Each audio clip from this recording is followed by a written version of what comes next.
Right, are we ready? Is everybody happy? Brilliant. Okay, I will now hand you over to the lovely Ingrid. Okay, welcome everyone. I'm Ingrid. Nice to have you all here tonight. And we're gonna sew this Sacred Heart pattern. Do you guys have all the pattern except of Ute, we know? And just to show you how the pattern is, did you all cut it out already? Yes? No? Okay. So anyway, you choose, the pattern has 3 sizes. All the templates for all the 3 sizes are in there. So you choose whichever size you want to sew. And then you cut out the templates for that particular size. I'm just going to show you how these look like. And it says on the pattern, it says the block size. It says either 8 by 8, 10 by 10, or 12 by 12. So you chose that, and then you have all your templates cut out. I put a few, can you see my hand? Yes. I put here 4 of the templates. So basically, this would be all the templates for the heart. Okay. So except Mandy, not Maddie, sorry. Mandy, you have it cut out as well? Yeah, she's just is just watching today. Debbie said she hasn't cut it out. Okay. Yeah, and Ro has just asked what paper are you using, Ingrid, and when can Debbie cut out this pattern?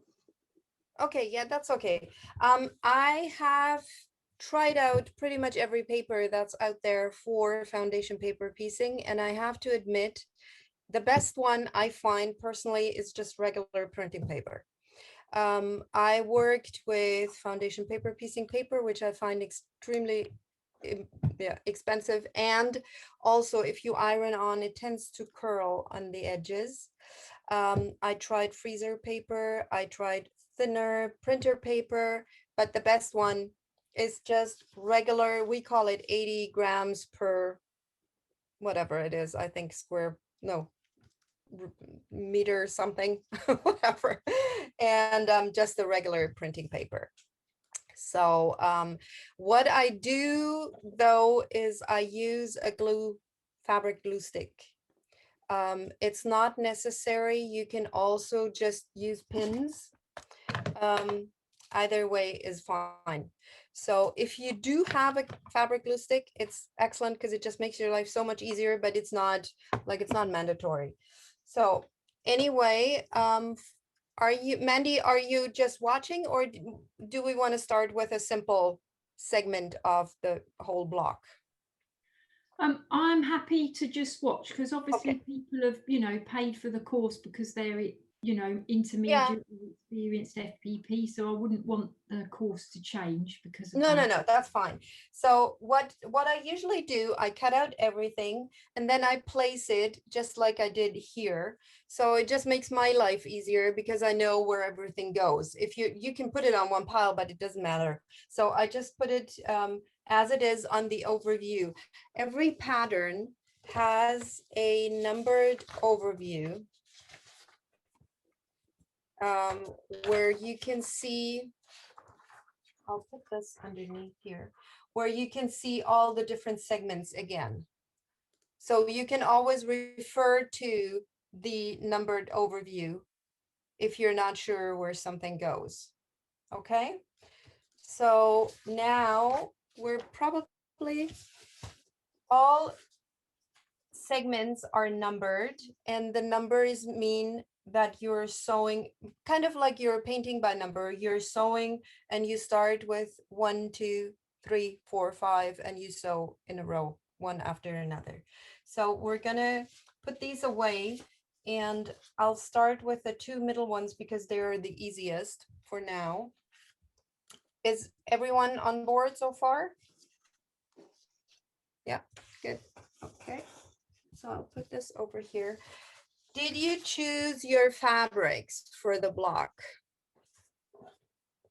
Yes, okay, everyone is nodding. This was my original version. This is an 8x8. I'm gonna make now a 12x12. And we're gonna start with F and H. You do not have to start with segment A or B. Like it doesn't matter which one you're sewing first, right? So you just take whichever one you want. And I'm not working with directional fabric today. I chose the blue tones for the wings. And I am going to make a pink heart. And this purple is going to go up here. And then the outside of the heart will be the yellow and the flames will be two different pinks. Okay. So what we do first, this is going to be purple. The easiest way I find to work for or with foundation paper piecing is you just imagine the picture growing on the other side of the paper. So not thinking the way we would usually think if we're making a pattern, we place the pattern on top of the fabric and then cut it out. This way at foundation paper piecing, you have to think the picture is starting on the back side of the paper. So always the wrong side of the fabric is going against the wrong side or the unprinted side of the pattern pieces. Okay, so this one for me, another thing I forgot to mention, every pattern also has a sheet where you can color yourself. So what you do is you take your pencils or whatever, and then you choose the colors you want to do just to kind of feel whether it looks good or not. Also, this makes it easier afterwards if you're referring to your pieces and you know, oh, which color am I using for that part, then it's going to be pink or yellow or whatever you're choosing, okay? So this will be the coloring sheet. You can use that, or if you're confident enough, then we can do it just, or you could color also on those pieces. They're usually just colored very lightly and you can change them with your pencils if you wanted to. So what it means is for these, the H, I'm going to take the H first, and then the H1 is going to be purple. And the H2 is going to be the background fabric, and I'm choosing this turquoise twist fabric. So what we're going to do first. Can I just ask you, Ingrid, Mandy has just said, can you repeat which sides of the fabric and the paper go together, please? The wrong side of the fabric and the wrong side of the paper, the unprinted side of the paper go together, because your picture will grow on the other side, on the unprinted side of, that's the only tricky part about foundation paper piecing. It is not the way we usually go, have the fabric, put the pattern, cut it out. This way it's the wrong side of the fabric against the wrong side of the pattern pieces. Okay, so what we do, we start with H1. Like I said, H1 is going to be purple, H2 is going to be turquoise for the background. So what I do now, I place it on my fabric and I cut it another thing for foundation paper piecing, which I found, is never to try to save fabric. It's gonna cost you more in the long run if you're trying to fiddle and make it like really, really small. Just be a little bit generous. Not the way you usually would save a centimeter here or an inch there. Just be generous. Then it makes your life much, much easier. So what you do is you place it on here and I cut it like that. So that would be my fabric now for H1, and the picture will grow on the other side. And now we need to place H2 in turquoise against it. And there is now 2 different ways of doing that.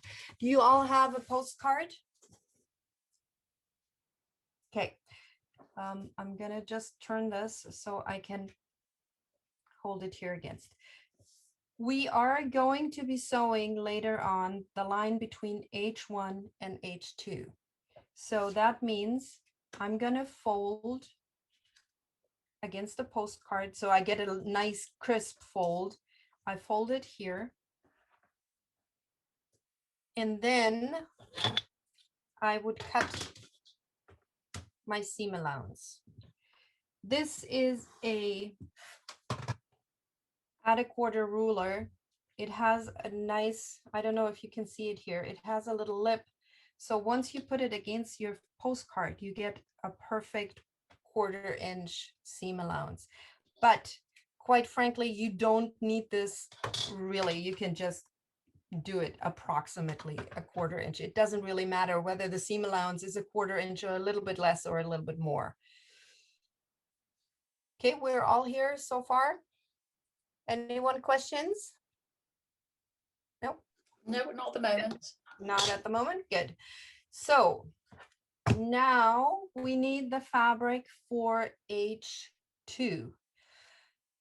We could cut a generous piece of fabric and then align the seam allowances.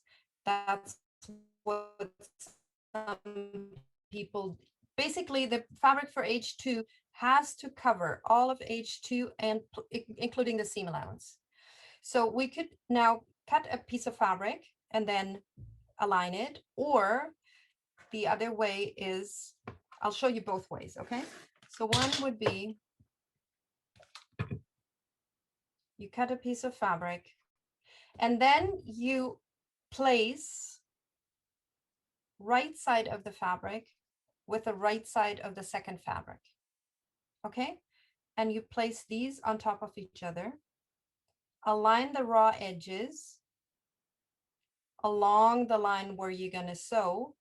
And this is basically where you're going to sew. And then afterwards you fold, once it's sewn, you fold this over and it comes down and your segment would be done. Understood so far? No? Yes? All good? No questions? Okay. This is one way. So you could cut the fabric first generously for this second part. What I usually do is I use my glue stick and I glue the fabric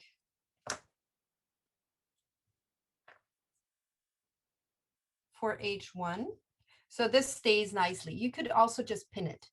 Either way is fine. And then instead of cutting a piece of fabric for the second part, I take my big part of the fabric and I just anywhere align, I put right sides together. I align along the raw edge. And then I know when I flip it over, it's enough. And I only cut out here. So I'm not wasting a bigger piece of fabric like this. I'm just basically cutting out of my big piece of fabric. Okay. So whichever way you want to go now, first you glue wrong side of the fabric against the wrong side of the pattern piece.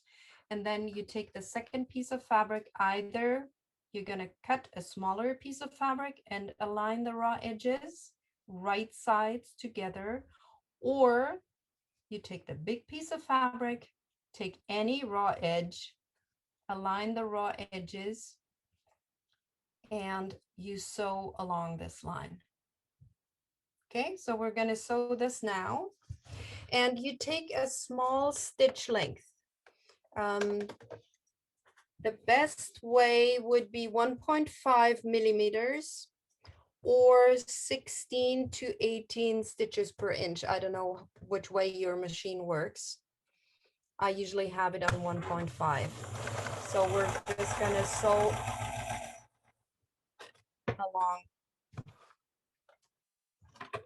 that line.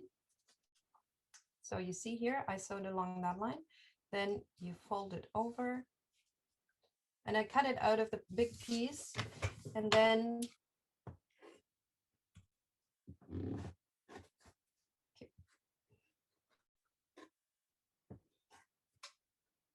that's it. So basically, where's my other piece? Here. Before I had this large piece of fabric, and now I just use this little guy because I'm cutting it out of the big piece of fabric. Okay, so this is my first segment, and I will always glue this as well. And if I'm doing it with a big piece of fabric and I'm aligning the raw edges, I don't have to pay attention again for the seam allowance because it's exactly the same because I'm aligning these edges. Then I use the glue pen again, and then I would just cut around here. I usually do that with fabric scissors. Can you repeat which side of fabric and paper? Oh no, that was one before. Yeah, that was at the beginning, don't worry. Okay, so what we do now, I cut along here. And one thing with foundation paper piecing, always sew exactly on the line. If you're sewing a couple of millimeters off, depending on the pattern, your pattern might be off too. So this is our first segment, including the seam allowances. That's it. And as you can notice now, the picture that will grow afterwards, or the block that will grow afterwards, will be the mirrored image of the, it's not with a heart, it doesn't really make a difference because, you know, it's symmetrical, but it'll be a mirror image of pattern. Okay. So did you all go along so far? Yeah, we've had a couple of questions, Ingrid. Rebecca Okay. and Michelle have said, do you sew over the line into the seam allowance? Yes, I do. Always sew into this all the way straight through. Okay. Okay, into the seam allowance. Yeah. Always into the seam allowance. What I usually do, I mean, you can finger press it. If I have a segment like this, I will put it on my ironing board. My ironing board, I just put it up here and press it really quick.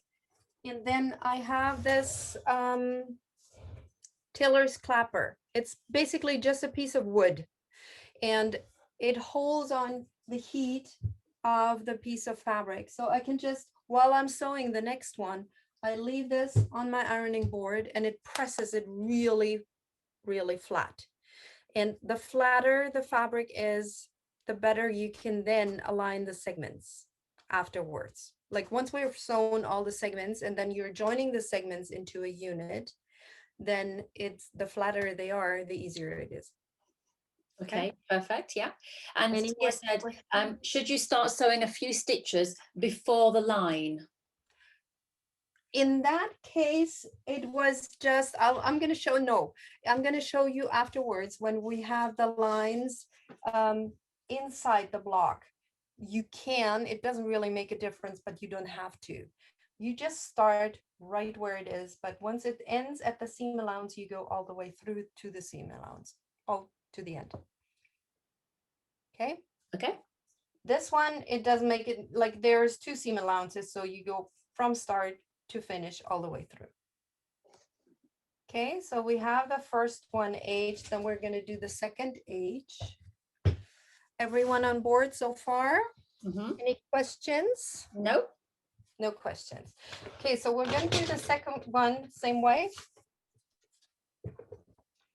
There is other people who always cut nicely the fabric pieces before they start sewing. Number one, I found it takes up a lot of time and sometimes I'm wasting more fabric if I do that. That's why I am gluing it onto the fabric. Again, wrong side of paper against the wrong side of the fabric. Then I take my scissors or the rotary cutter, cut generously so the fabric covers all of F1. And now I will have to do F2. Oftentimes, because I'm doing quite a few foundation paper piecing, I wouldn't even bother now folding between. I would just, in my head, this is my seam. So I know if I'm placing this roughly against it, I would just sew through here. I'll show you without doing the seam allowance. I'll just sew through here.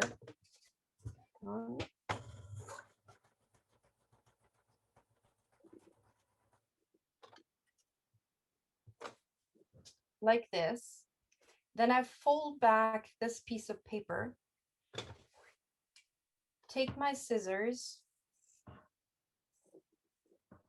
and cut my seam allowance. It doesn't really matter how big the seam allowance is. Fold this over, press it, cut around, done. Okay, so instead of always going with a ruler, I'll just do it roughly and then fold this back, cut my seam allowance, and we're finished. So I'm gonna just press this, glue this again, so it stays nicely where it's supposed to be.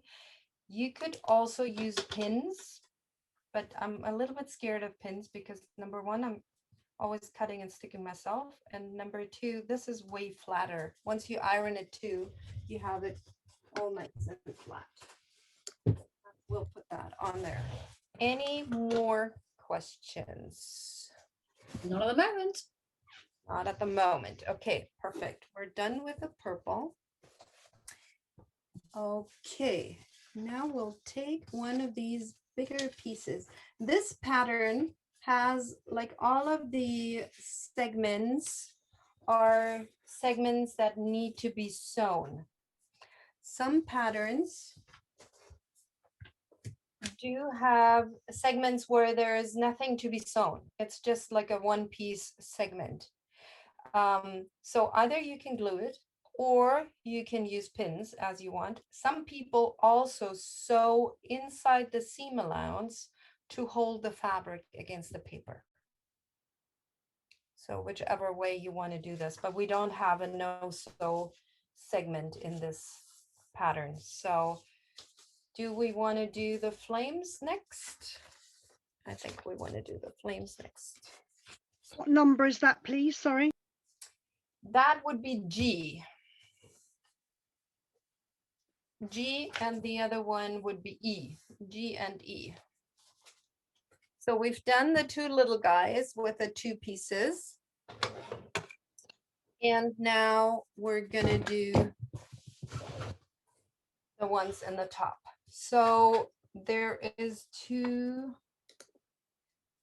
pink tones that I will use for the flames, and then the background will be turquoise as well. So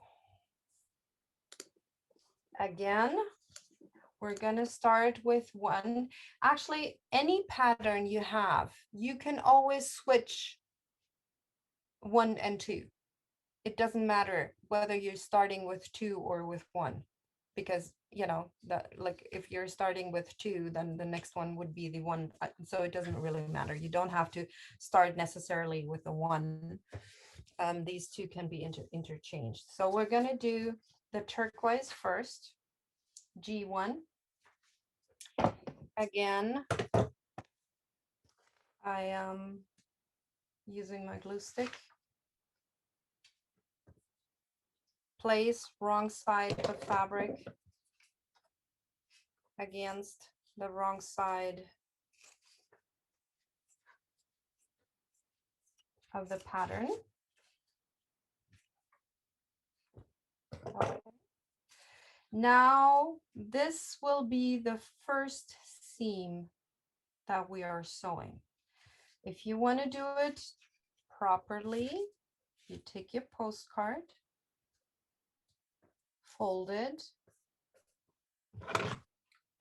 cut your seam allowance, Then take your pink fabric that, or red or green or whatever you're choosing, and align the raw edges of your seam allowance, right sides together. And so this line, you start here all the way through the seam allowance. Okay. So I'm gonna do this.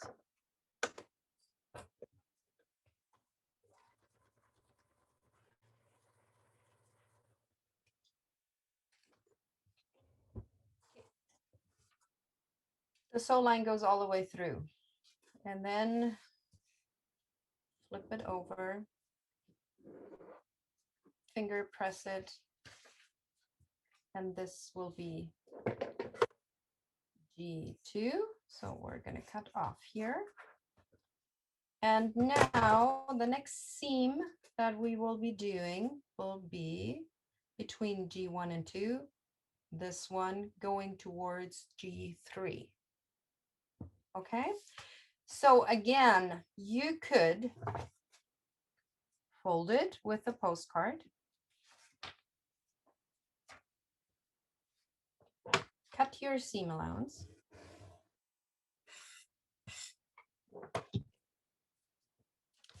then you're taking your fabric for G3. In my case, it'll be the light pink. And again, right sides together, raw edges align. And we are going to sew this line all the way. You start here, all the way through the seam allowance. Okay, we're all there so far. Yes. Yep. Oh, Mandy said, do you do any reverse stitching? No, I don't. No reverse in the front, no reverse in the back or at the end, just all the way, simple all the way through, because the next fabric is going to go along here. So there's nothing getting loose or anything. So this one, fold over. And then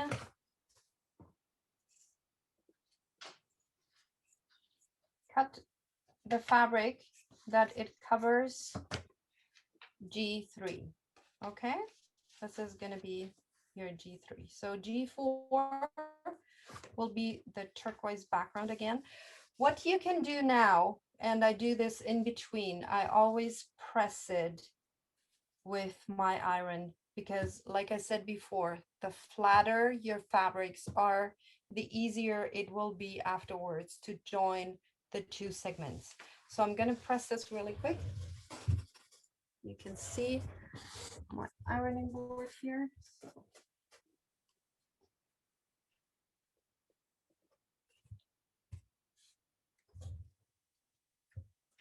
Okay.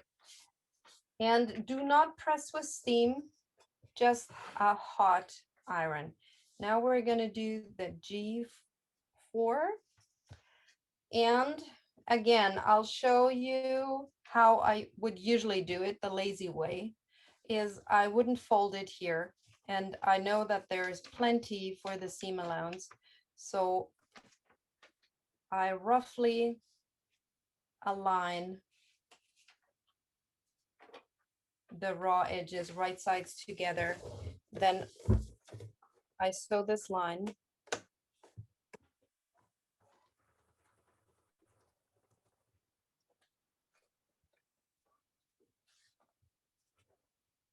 Okay, this is too much. There is no seam allowance here. So I'm going to fold this over. It's nice and flat. And I'm going to cut the fabric so it covers all of G4. But because I did align the raw edge of the big piece of fabric, I am not using too much fabric. See how little this is, and I didn't have to fiddle around before because I'm cutting it out of the big fabric. And here is my seam allowance. So I'm just going to fold this, cut along here. That's my seam allowance. Then I fold this over and press. Did you get that? Yeah, all on board so far? There is a couple of things here actually. Helen said, can you remind us, is it the back or the front of the fabric, Ingrid? You mean the back or the front of the fabric going towards the paper or towards the other fabric? I don't know. Helen, can you clarify, Yeah. please? Hello, either Hi. actually. Just remind me again which way around, because if you're using planes, it sort of doesn't matter if it's front or back, but I'm using a little pattern. So just remind me, when you're putting the raw seam edge to the raw seam edge, is it the Both sides together. best sides together? Thank you, thank you. I need that on a big sticker. Thank you. Okay. Exactly. That's the only thing with foundation paper piecing that is the other way around than you would usually work. So it is wrong sides together for the first piece, and afterwards it is always right sides together or right sides against each other when you're sewing the next parts. But that's about it. So I'm gonna prepare these. Okay. Mandy has said, do you use a stitch auto cutter on your machine to cut the threads? No, I don't have one actually. I have one of those old machines. I have a little cutting thing on the side, but yeah, you could, yeah, of course. And Ash has said, so I sewed the wrong sides together. Is it okay to unpick? Yeah, of course. I have a question, please. Yes. Yeah. So I'm now sewing this. So I've sewed G4 on, Yes. and I'm now trying to cut for G5. But I noticed that the line goes right the way down to the bottom. Yes. Oh, there So I you- am. There So you go. So am I cutting a piece that goes all the way down to there? Yes. Yes. Okay. Always including any piece that ends at the seam allowance. Oh, I need a haircut, don't I? Sorry. No, you don't. No, any piece that ends towards the seam allowance always goes all the way through. Okay. Okay. Okay. Yeah. So never just stop there. And then what I would do here, again, I'm going to show you both ways. One way would be the nice, we're doing it nicely way. We're folding. The folding you need, especially if you're working with directional fabric, because then you want to have a proper seam allowance. But if you're working with solids or with non-directional fabric, it doesn't really matter. This, you can either just use any acrylic ruler or use the add a quarter ruler, or you just cut approximate, right? So this is it. And the G5 will be the darker pink again. Now I am aligning raw edges, right sides together, sewing along this line all the way through the seam allowance. And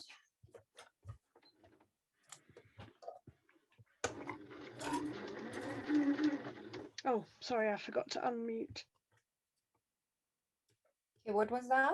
Sorry, I Just didn't hear. Rose, she'd forgotten to mute again, so we could hear her sewing. Okay, no problem. So you see, along the line all the way through, that's the seam allowance. Now you fold it over. I would press it really quickly.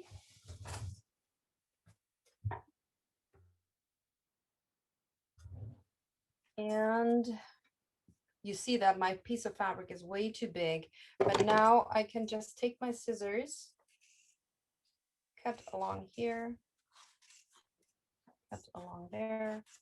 That's it. This is my piece of fabric here. And now we're gonna do G6. Again, you could nicely fold it, cut your seam allowance, or do the lazy way. Take your big piece of fabric. You know your seam is here, so you're gonna align it like that. A question as well from Ro. If you're using paper, how often do you change your needle? Pretty often. How often do I change my needle? Yeah, I don't know, maybe 5 blocks, and then I change my needle. I change my needle fairly often. Okay.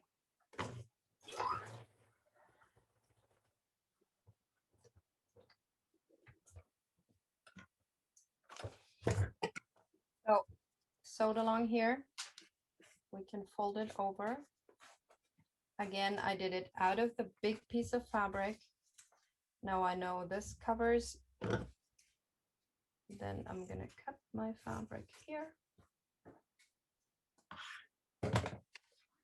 And as you can see, I did more, so I'm folding it back, and I will just cut my seam allowance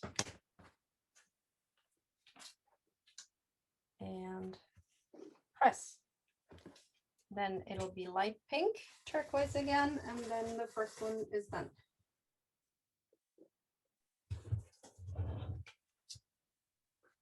Okay, you're all on board. Any more questions? Nope, I don't think so. Okay. I'll put this here. No, it was the other way around. Okay.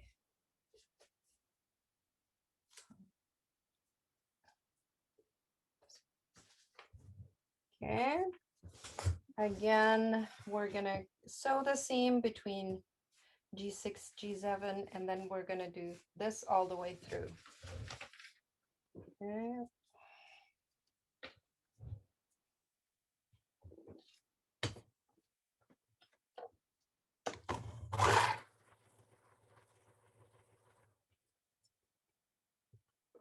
And the small stitches will make sure that you can take out your paper afterwards really easily.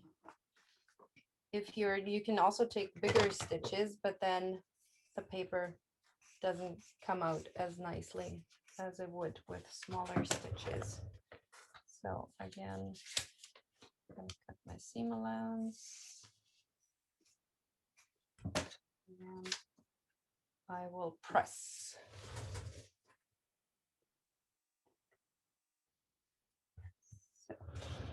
And the last one will be G8 in turquoise. Obviously, it's much easier if you don't have directional fabric. You don't have to pay attention to anything.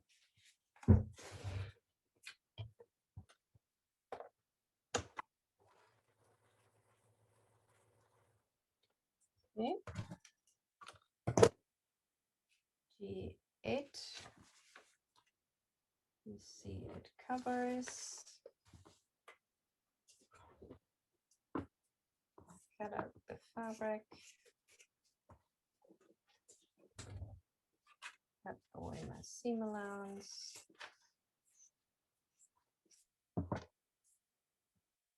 And press.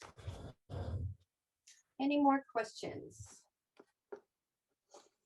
No, all happy? No, yeah, poor old Ute, it's not her day today. Of course, she struggled with the pattern, and then now she said her internet connection is terrible. She got a snowstorm, so she keeps dropping out. Well, don't worry, because it is all going to be on YouTube, so you will be able to see it. It'll be all on recording. Yeah. Exactly, which is good. Mandy said no, but it looks fabulous. So I think I don't know what she means. Are you all okay? No, I'm not okay, but it looks fabulous. I'm not quite so sure, Mandy, what that means. You can ask questions, Mandy. Whatever you need to know, No questions, she says. No questions, but it looks fabulous. That's what she's saying. Okay. So again, I'm using my glue stick. These are actually really fabulous. They dry very quickly. It's not sticky on your hands or anything. And it doesn't leave anything on the fabric afterwards once you pull out the paper. So these are really great.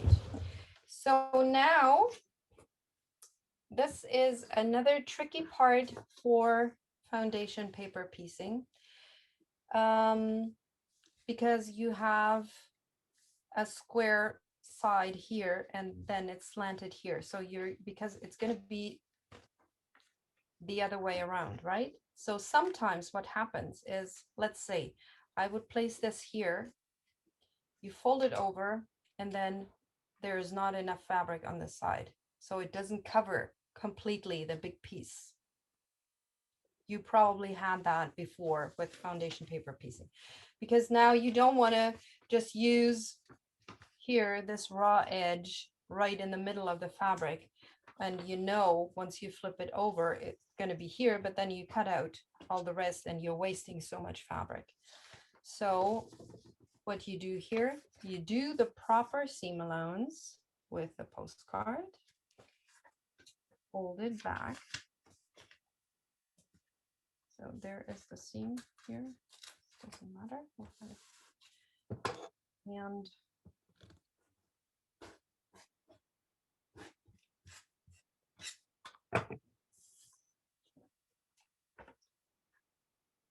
And then we want to have this out here. And if you fold this over, this will be the raw edge that's aligning again with a seam allowance. Okay, so you could cut here, here, and there. Actually, you could cut exactly along that raw edge and then flip it over carefully. Okay, we'll do that now. I'm gonna do this.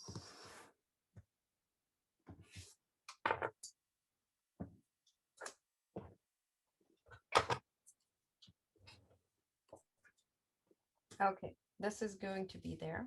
So what you can do is just flip this over carefully. Align these raw edges. Sew along this line. And afterwards, perfect. Any questions? Yes, this is the tricky part. Exactly. But we'll manage it. Yeah, and also Mandy said, is the glue stick okay for your sewing machine? Absolutely. The glue, like I said, it's not a glue like we usually have, like the one that you use for crafts. That's not the one you use for the sewing. This one dries up in like 2 seconds, and it's basically like a dry dust. It just sticks the first 2-3 seconds, and it doesn't stick to your needle or your hands or anything. Like, it's not a glue thing, Yes. Also, Ingrid, Trisha and Rebecca have just said, can you show us that again? I think they mean what you were doing pre-glue stick. Yes, absolutely. So this is also what we would do if we're using directional fabric. First of all, this is the seam that we will be sewing. So this is the piece that we need to cover with fabric. So we cut our seam allowance, and we know that always right sides together, the seam allowances are the same of the pieces that go against each other. So if we have this piece of fabric, which would go on here, we have this before, this way around. So we place our part that needs to be covered with fabric onto the fabric, and we have folded this line that we're going to be sewing, and fold this back. And then we know these seam allowances need to align. So we're going to cut along here and then flip this one over very carefully so they're aligned here. Okay, just like this. And we're not moving here. Did you see that? So we had it like this, and we're just going to fold it over like that. And then we will sew this line. So afterwards, when we flip it back, it's perfectly where it needs to be. Okay? No? Yes? Yeah, yeah. Okay, again, wrong side of the fabric against the wrong side of the pattern. Fold at the line that needs to be sewn. Cut your seam allowance perfectly, not like I did before with a rough part. So you put this on your fabric. Then you know these raw edges have to align. So you cut along here and then you fold this over without moving it like this. Voila.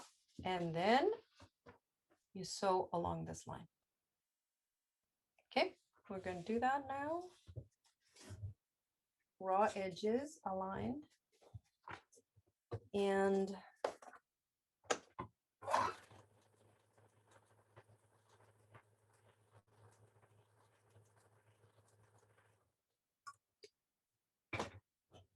sew it along here. Now we flip it over and it covers everything the way it's supposed to be. And what I do now, number one, I press, and number two, I glue it, because if I leave it loose like that, and I'm joining afterwards my two segments, then this will get all wobbly. So I'm going to press it perfectly and then also stick it. Okay, some people, which I have seen, they do now sew into the seam allowance along the outside, but I still find the glue stick is a better option because it makes it nice and flat. Can really? Well, it makes your life easier. And since I'm lazy, I go for easy. Sorry, Ute is asking where you can buy the glue stick as well, please. Oh, there's many online stores. It's from Sewline. Do I get paid if I advertise? Sewline, okay. No, it's Sewline, and it's actually really good for English paper piecing as well. If you don't want to sew your hexes or whatever forms you're using, so you can just glue the seam allowances around your hexie, for example. It's very easy. You just that's it, done. So actually, yeah, I'm using a lot of these. So again, I can just do the outline here really quick, fold it, done, and then see it stays nice, and once you press it, it stays nice and flat as well. And then I would cut along this edge. You can also do that with a ruler and your rotary cutter, whichever way you like better. And here again, precision is key. Do not cut weirdly or, cut into the paper or anything, just along the edge, because afterwards, when you're aligning two segments, you want to align exactly these edges. And if one is shorter than the other, then your seams are not going to be where they're supposed to be. So the key is to work really carefully and not, what do you call it? You have to be precise.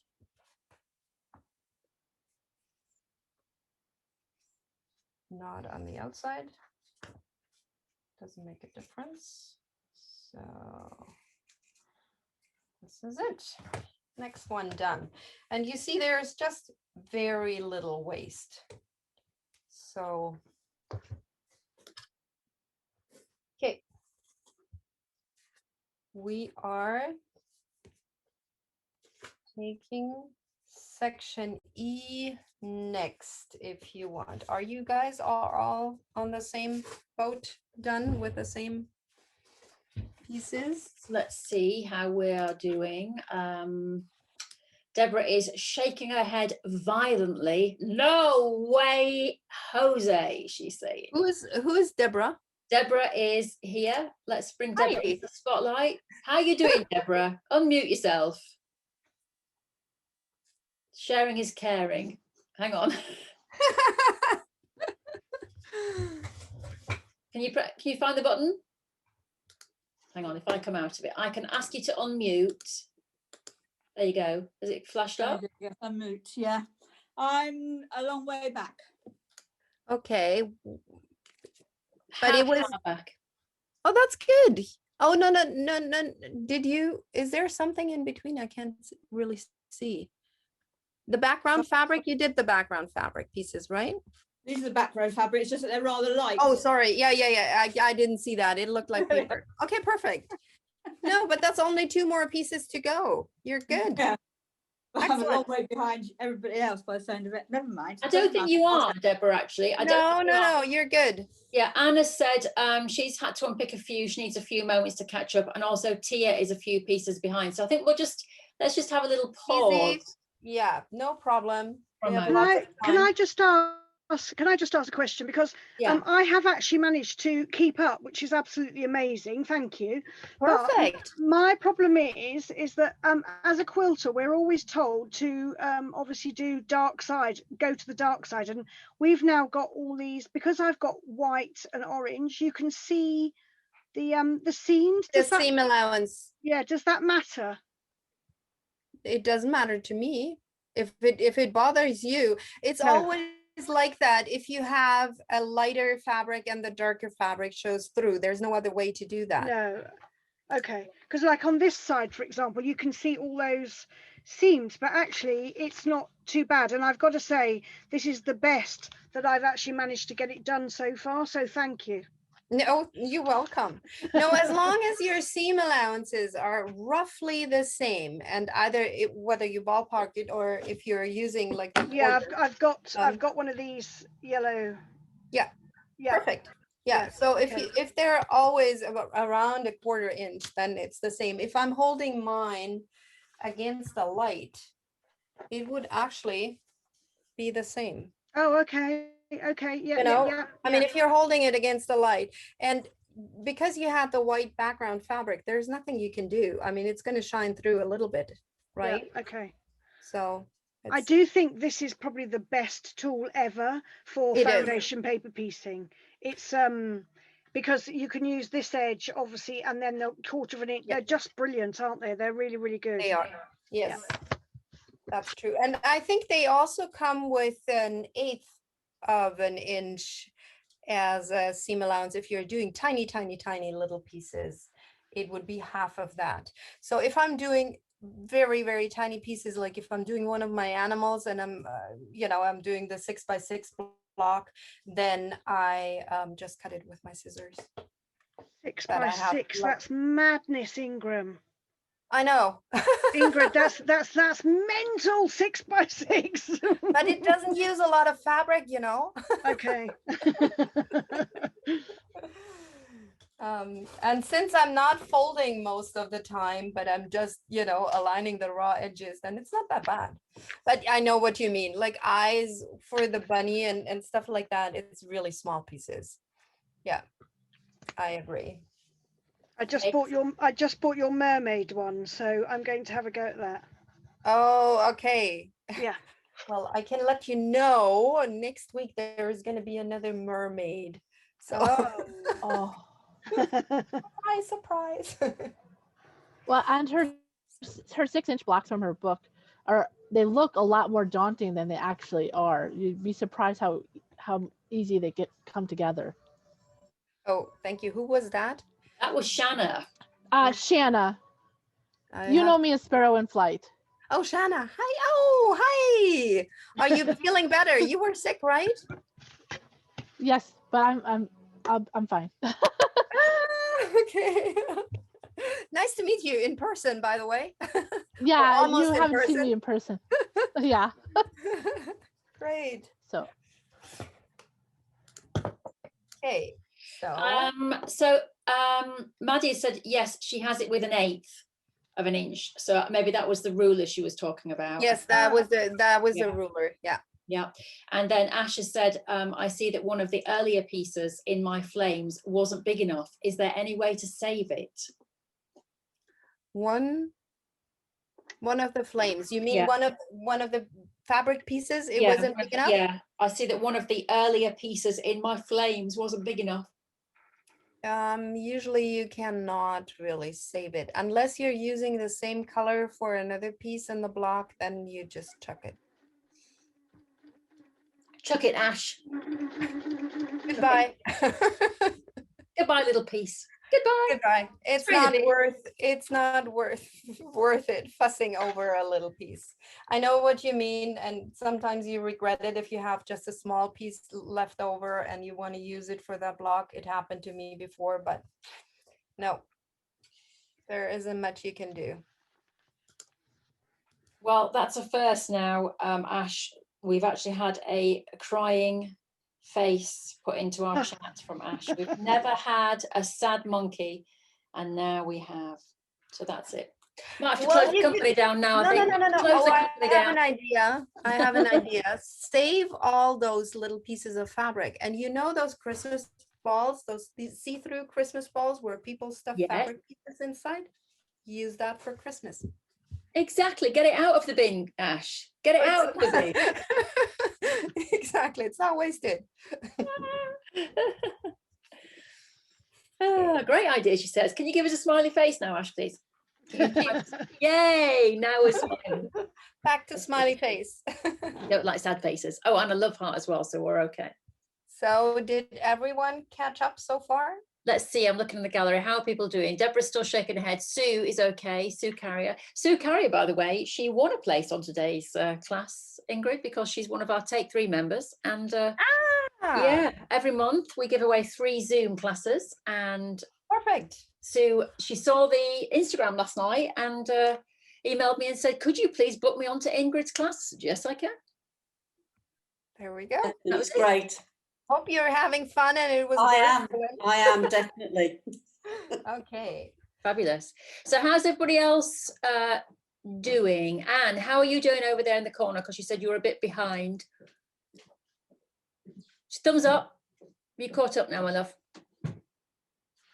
Yay! That's looking good. Excellent. Looking good. Very good. Oh, I see someone is working in the 3rd floor too, under the roof here. Yes. Yes, Debbie. A little place here. Yeah, Debbie's in the roof. Excellent. Yeah. It's interesting seeing everybody's different sewing rooms. Some people are just, they have a room. I need to move my camera. You're seeing my mess here in the back. Oh, that's fine. We don't mind. Looks much better now, doesn't it? Don't mind.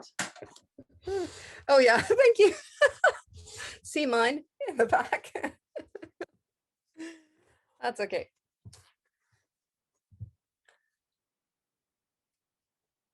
So nice in here with a little light on, isn't it? Cozy. That's my husband talking about my light. I've actually got a Himalayan salt lamp here. So I've got all the light because that's what I've got a video of, because all you'll see, well, I can put for a second and you'll just literally see. I probably look quite ghoulish.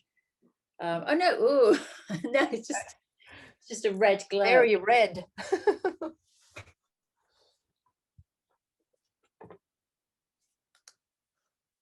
Yeah, it's cozy. It's like Christmas. Very good. Okay, I'm gonna have a sip of water.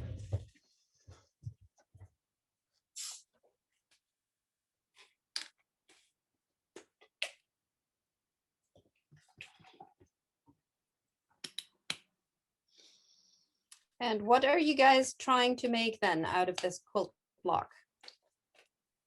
Give me some ideas besides pillowcases. I'm gonna make a pillowcase for my best friend. It's gonna be for her birthday on Monday. But Nice. I'm what are you making guys making? I'm making a makeup bag.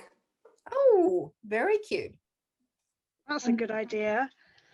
When I'm actually using it as a practice run because, and I'm going to make it into a cushion because I've agreed to make my friend a travel quilt, and all the blocks are FPP of all the places around the world. So I'm really, I know. So this is my last chance to get it right before I start the travel block. So yeah, it should be good. Excellent. Great idea. I'm going to do a cushion as well. I might do one, Ingrid, and use it as a placemat. You know, like- Placemat is wonderful. Yeah. Yeah, that's a great idea. Yeah.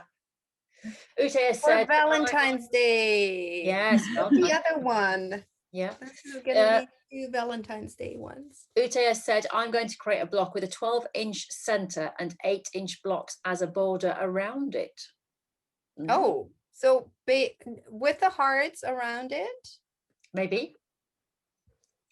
Maybe. Because these are like the original pattern was the Frida block in the middle and then the hearts all the way around it. Yeah. Mug swap. Oh, excellent. Yeah. Good idea too. Shanna said pillow covers, although I printed the second block, so I just went on with that. Okay. Okay. Excellent. And Sue said she's going to make a tote bag from her 12-inch block. That's a block. That's a nice idea as well, Sue. That's a great idea. Interesting what everybody does with them, isn't it?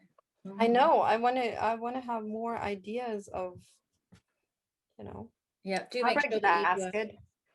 make sure that you guys post on social media, and we will then repost. We've been doing a lot of monkey motivation posts. We're on it all. My husband was saying to me today, "You're on Instagram all day." It's like, because I'm literally copying everybody's pictures. I'm not sitting there looking at J-Lo. It's like I am working. Oh, this is our job, right? Not that I follow J-Lo, but yes. So watching the dancing kittens. Yeah, dancing. Oh, that too. You obviously do follow her, Sarah. So are we going to carry on with the E segment? Should we carry on, ladies? Yeah. Are you ready? Are we there? Deborah Okay. just going, yeah, whatever. We're not going to rush you. No. So, like I said before, I will catch up. Okay. Yeah, gradually. Okay, Don't worry. Don't worry. Like I said before, it doesn't matter whether you start with 1 or 2. These 2 are interchangeable. All the others you have to go in the right order, but 1 and 2 you can always flip. So I'm gonna start with the pink first, then I don't need to waste too much fabric. So this is the one where I'm gonna cover, and we need for the other one. I am not folding it. I'm not cutting the seam allowance. I'm roughly aligning it right sides together, sewing between E1 and E2.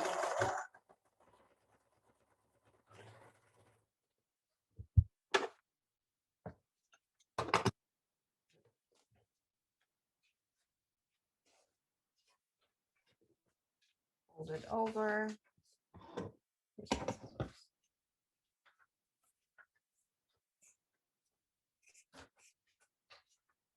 That's it. And cut my seam allowance. Fold this over, press it, and then do the lighter pink.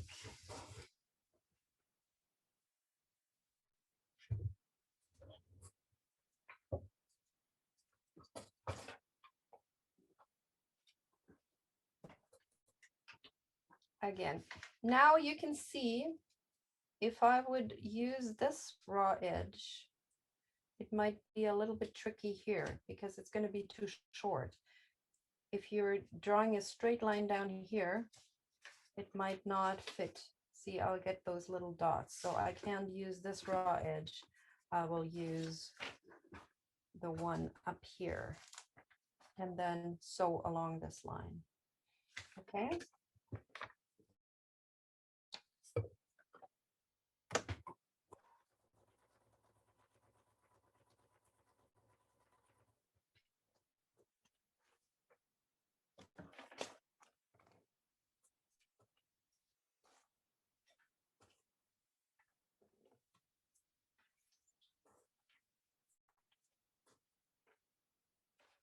And again, my seam allowance, I can just cut it with a scissors. So I'm saving the time of folding it with the postcard.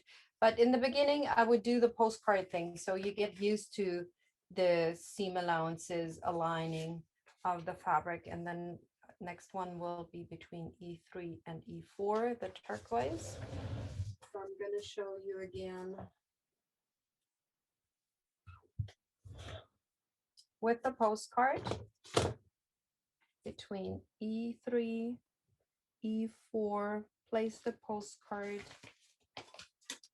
against it. And if you would have the add a quarter ruler, place the lip of the ruler against your postcard, cut your seam allowance, and E4 is going to be turquoise. So again, cut this thing off.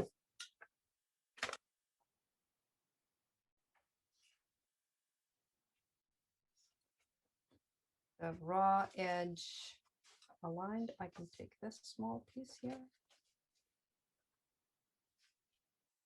and sew along this line.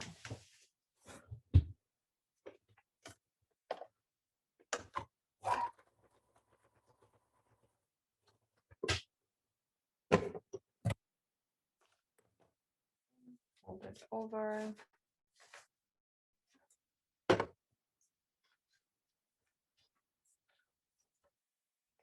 Fabric. Double check your seam allowance. Press it, and then the darker pink. Any more questions? Nope. No, everyone is working hard. Yeah, one lady's had to go, Helen. She said, I've got to go, but not to worry because I will catch up on YouTube. Thank you so, so much. So you're very welcome. Then it'll be the darker pink. Let's see, this is perfect. Okay, again here, like usually I would not cut the seam allowance. I would just take this raw edge. You can hold it a little bit against the light. Can you see this? No, you can't. And then you can see that the background fabric is going right along here, so you can sew along that line. Okay.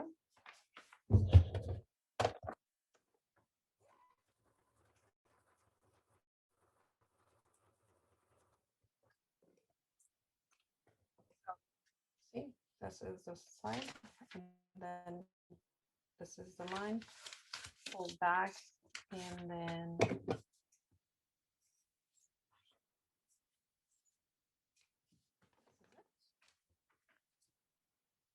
fold over.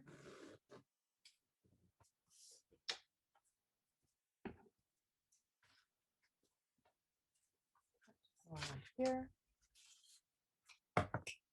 And this will be our next seam. Press in between.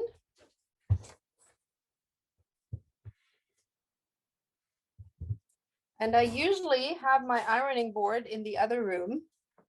The reason why, so at least I get up every few seconds. So I create a little bit of exercise for myself. Okay, we align here.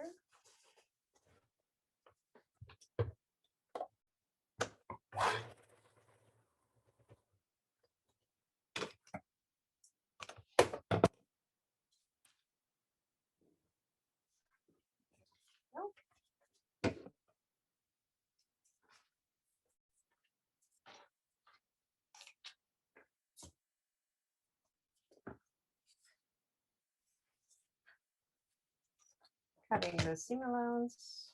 We're done.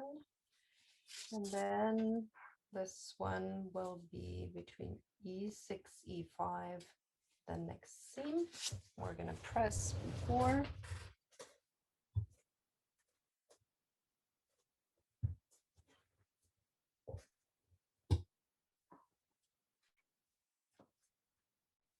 This is the seam we're going to sew. So we're going to hold this along that side.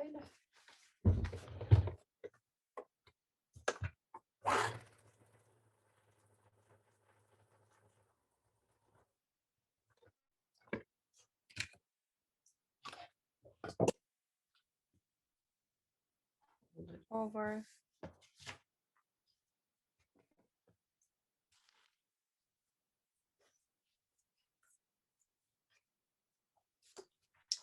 Oh, wow.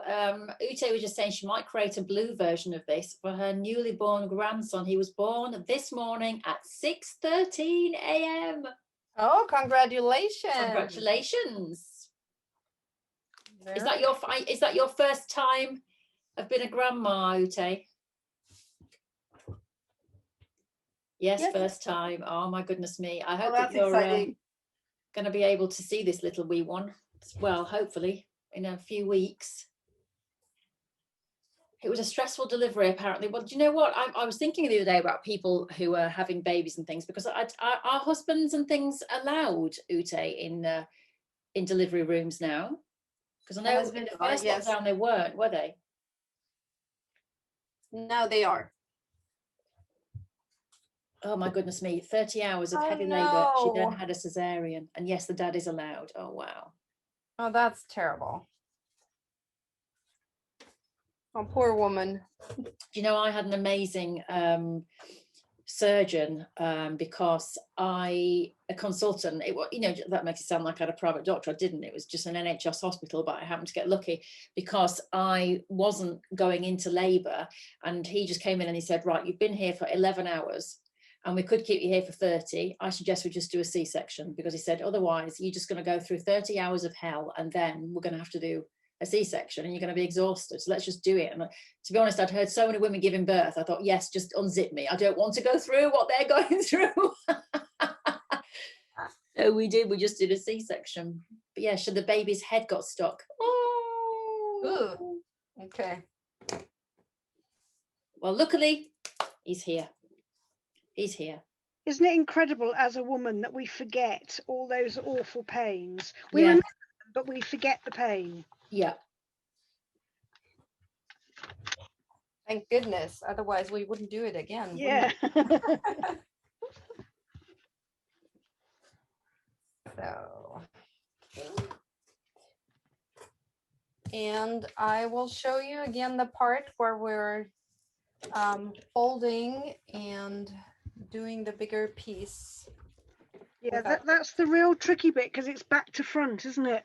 Yes, this is the one that gets most people to the point where they say, I hate foundation paper piecing. But no, it's really easy. So again, we have all of this finished. And we will take our postcard and fold it.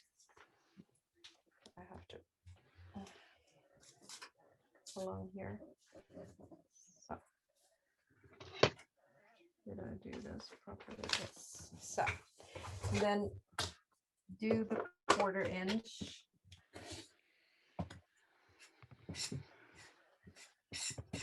Okay.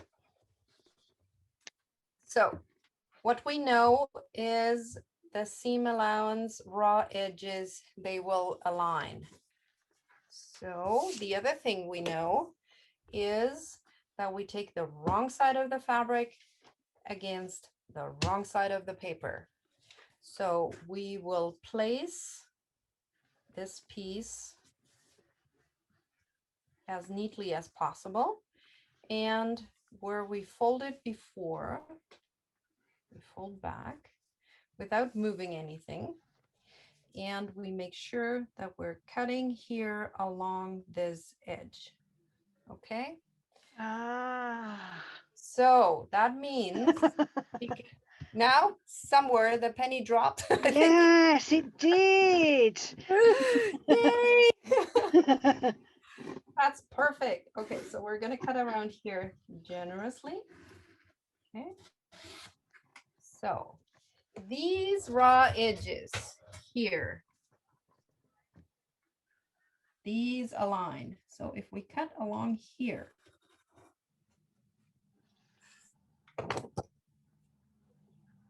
and we will then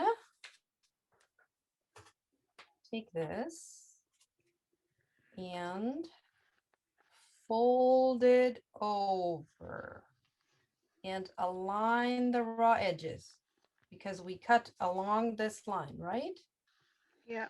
And then we hold this tight, sew along this line, and then it will fit perfectly.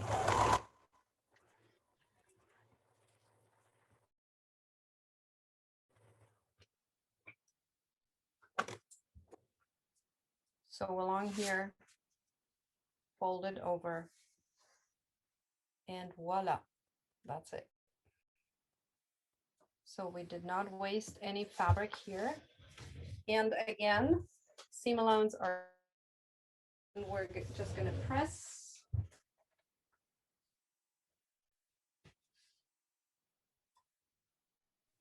Oh, I spoke too soon. I said the wrong bit to the wrong bit.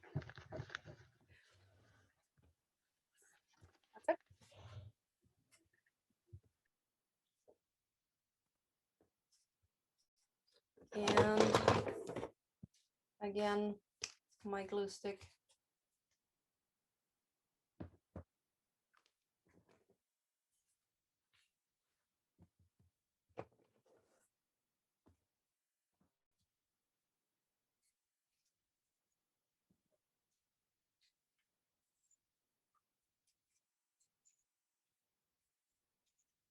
And just in case you're wondering why I ripped out here this little piece of paper, because I sewed through the seam allowance. This is all going to be seam allowance, so it doesn't really matter. And it's just the paper. It's not the fabric. The fabric is perfectly fine, so it doesn't really matter what you're doing with the paper here. Okay, so cut along this line.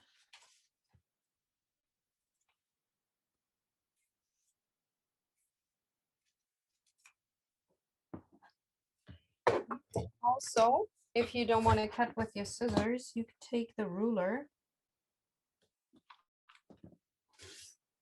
and cut like this. I just like using both the rotary cutter and the scissors just to switch it up a little bit. So that's the second one of the flames. So I usually, on the other side here, I then place all the pieces the way they're coming together, and then I can just join the segments after. Okay, so I'm going to put this over here beside my computer. You can't see that. And then we'll take, oh, we could do the wings now. What do we want to do first? The heart with a little zigzag around it, or the wings? What are you up to? How are we feeling, people?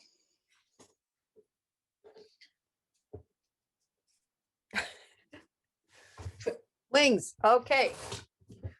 Wings it is. Wings. Okay. So, Debbie, are you all right there? I saw you puffing out there. Like, unmute yourself. Let's have a little chat.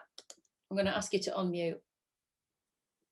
Are you doing okay? No. Are you sure? I thought I got it with the first pieces, and then I was a bit behind with the second piece, and then I thought I'd finished it, and it was all wrong. So I'm just unpicking that. So I don't really know where I've gone wrong. The first pieces were okay. Do you want to show Ingrid, and then she might be able to tell you, she might be able to see something that you're not seeing? Well, I've already started to unpick it, but yeah. So this piece basically was too small, but I didn't spot it until I'd already done that piece. Can you see that? Yeah, it's a bit different. So I did that piece, and then that piece, and then I did that piece. And when I did the piece next to it, I realized that this bit was too small here. It's too short. Yeah. Okay. Well, But I don't know how I did that. Okay, I will show you on the how you can avoid that. Okay. This one. Let's see, this is yellow. Did you cut it out of the big piece? Like, did you align the raw edges with a big piece of fabric? Or did you cut us? Okay, let's say. No, I did it with a big piece. So I must have cut it out. I think when you were cutting it, you cut it a little bit too much on the side. Yeah. Is that what happened? Okay, because when you're aligning these two, like let's say these would be aligned, what helps is if you're drawing a straight line with a right angle towards the seam. Can you see what I'm doing here? This is the seam you're sewing, and you want to make sure that the piece for C2 is big enough. Once you flip it over, you will have an imaginary line along the seam and then a right angle. This is the right angle here from the point. So the piece of fabric that is underneath needs to be bigger than this. Once you flip it up, that it covers this point up here. Do you see what I'm doing? Does it make sense? So always try. Yeah, so I basically cut it too small. You know, whichever point you're having here, always draw a right angle. So once this is up, it covers that. Probably you did this a little bit too short, and then yeah, you have to, unfortunately, it's for the Christmas ball. Look it in. Another Christmas ornament piece of fabric.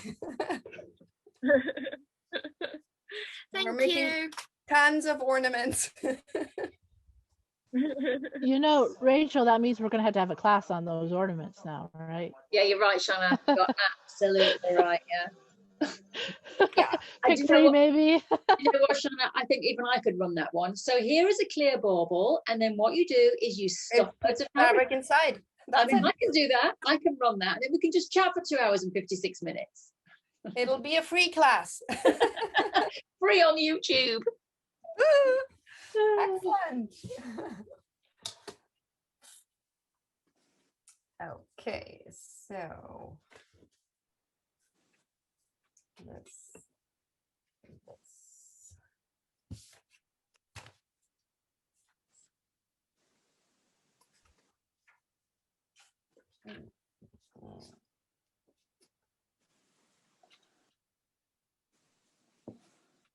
Okay.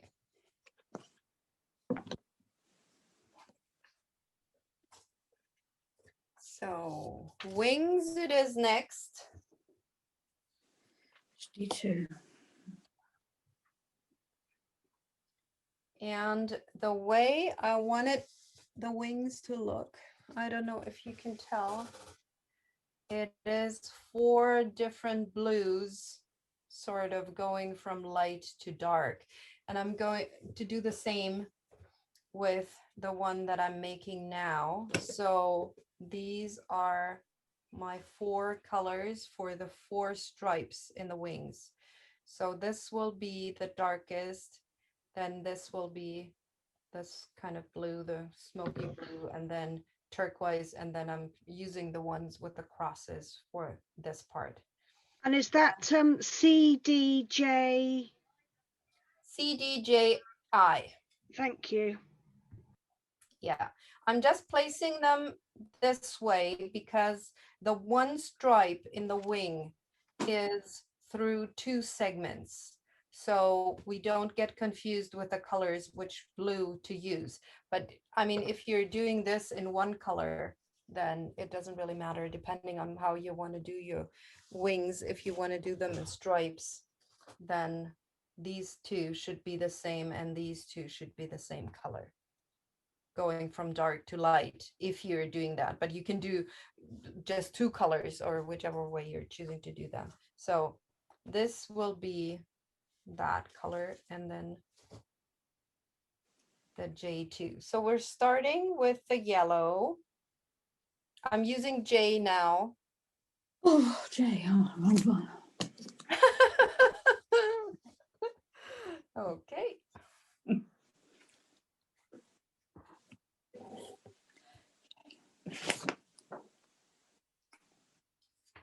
So again, glue stick.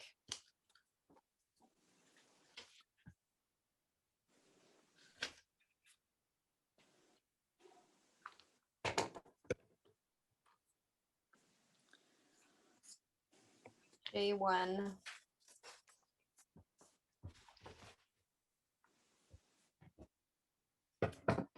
And like I said, J3 is going to be this blue. So J2, I need to use this one.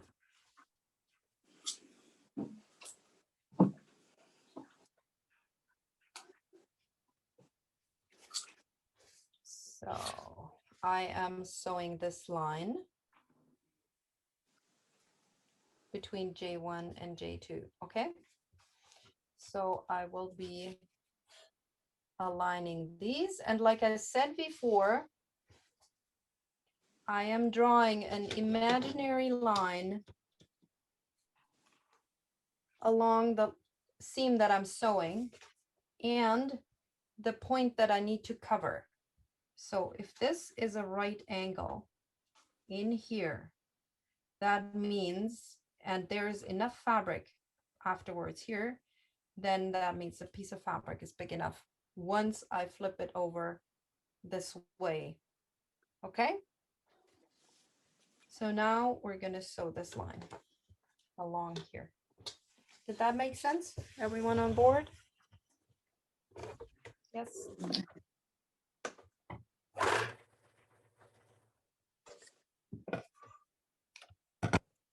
So I sewed along this line, and you can see once you flip this over, it's perfectly fine with this point here. Okay, so now we're going to cut this off, and we'll use doing the seam allowance first.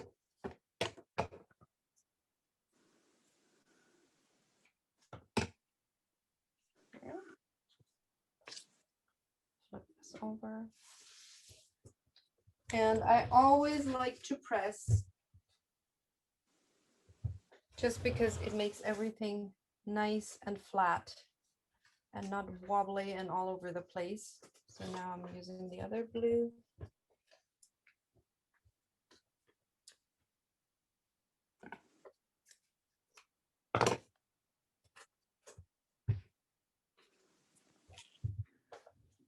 And taking again raw edges and roughly right angle, and we're going to sew along here.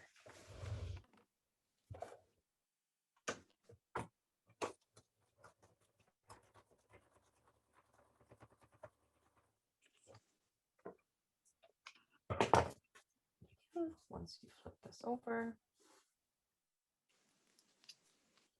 I'm going to cut off the seam allowance.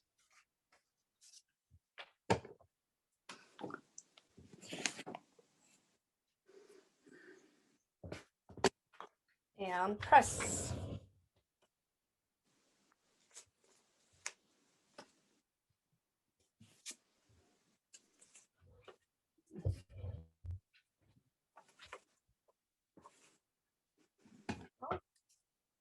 here. And now it's, I'm going to put this backwards. We need again the turquoise for a bigger piece like this. So we're doing what we did before. We will fold along this line. This is the line we're going to sew.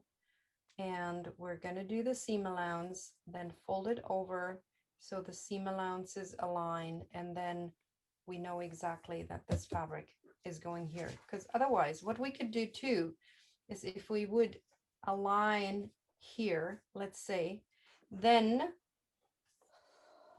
we would make sure that this imaginary line and this imaginary line would form a right angle on this corner in order to have enough fabric once we flip this one over. Okay? Did you see, did you get what I said? You want me to show you again? Yes, please. Yes, please. Okay, now we will fold, first of all, this line that we're going to sew, right? Along here. Okay. Do this again. This is the tricky part with the mirrored thinking. This. So, seam allowance. Okay.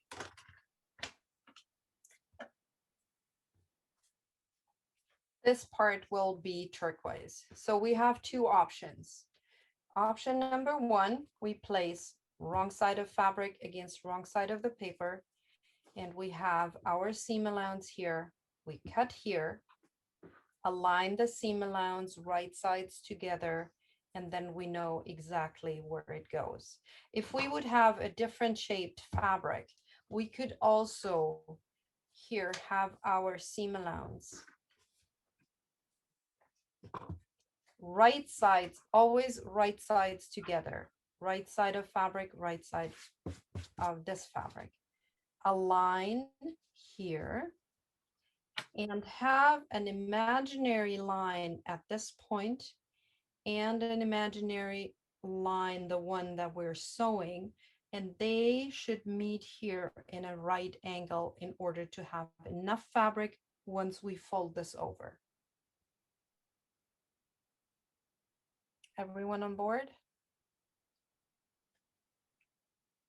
I guess, yes. No?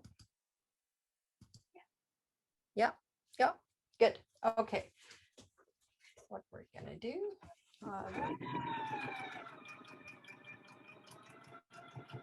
This here and here.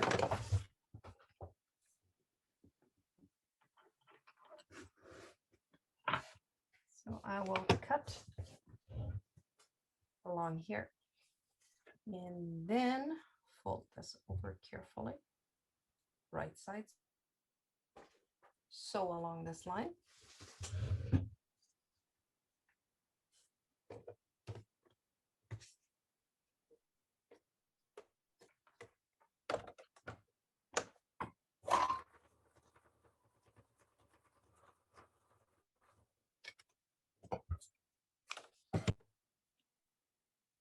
And perfect. Sewed along this line. Now I just have to cut here and we're all done.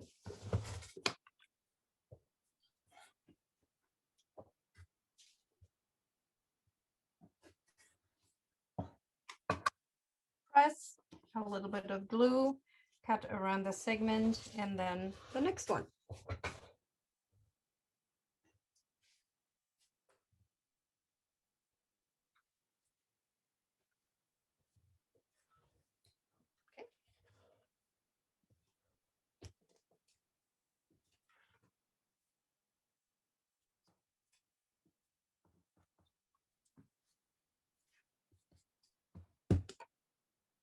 And again, you can either do this with your scissors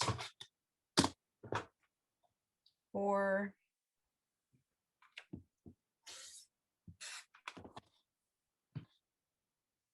but make sure you don't cut into the paper because the segments have to align afterwards.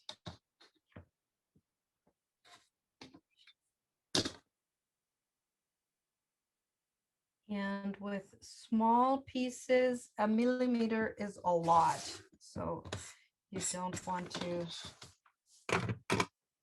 have it that it doesn't fit afterwards. Okay.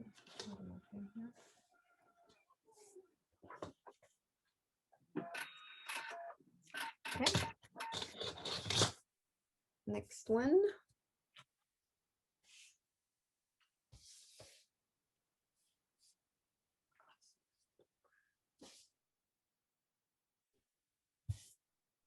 Okay.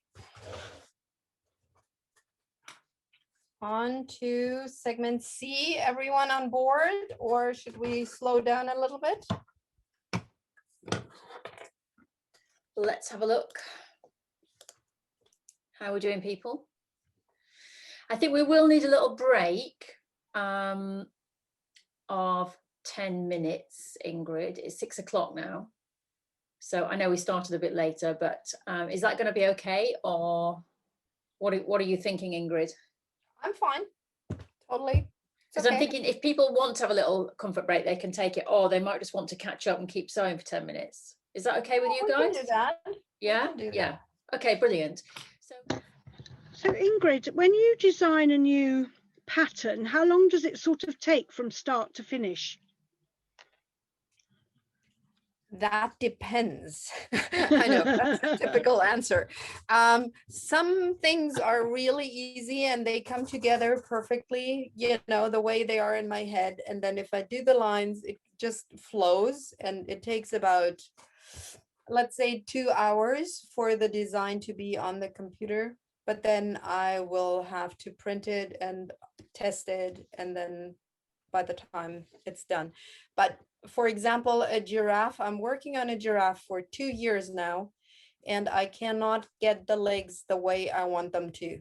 Either they're too straight and too stiff, or it's just too many small pieces so that no one will feel like sewing it. Right. And because they are so long, I don't know if I can ever get to it.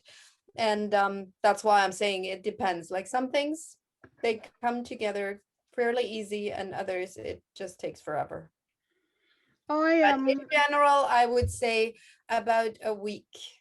Okay. You know, all in all, like usually I draw the design by hand on a piece of paper, then I scan it, and then I draw it on the computer in order to get the pattern. And then by the time I print it and test it and see how the fabrics work out, sometimes I choose the wrong fabrics. They're too tonal and they're not, the contrast is not enough.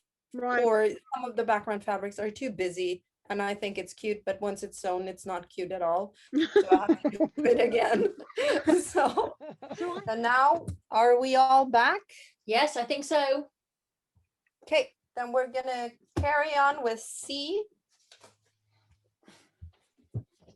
I suddenly realized, Rachel, all that was being recorded. Oh my goodness. Don't worry, I can cut that out. That's the coffee Yes, break. please. I'll cut out the coffee break.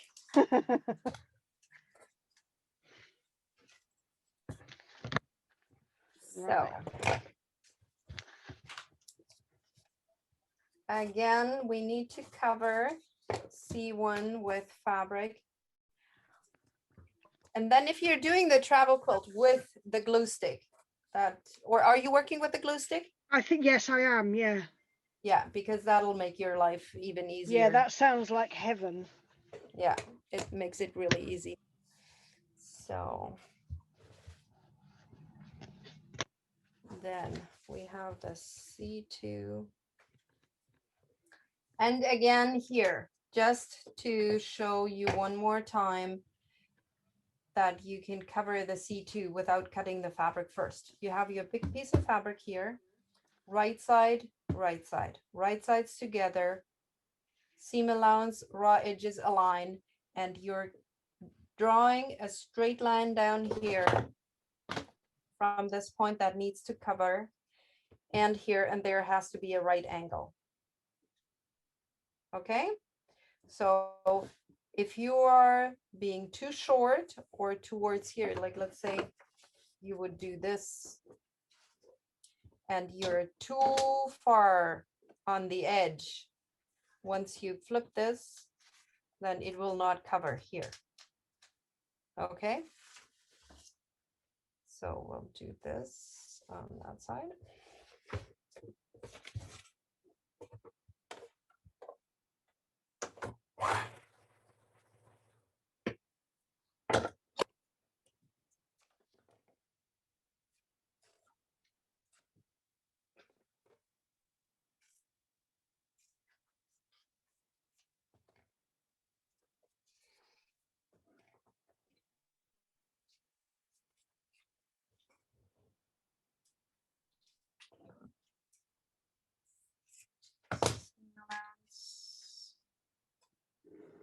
Fold it over, and the other blue.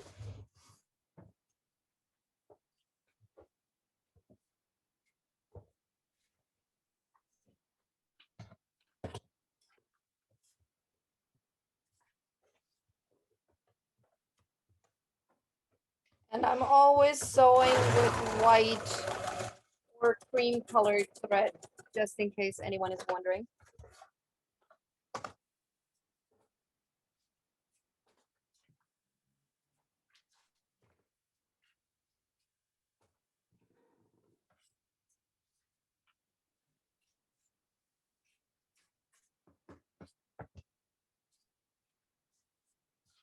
This one, and press it one more time.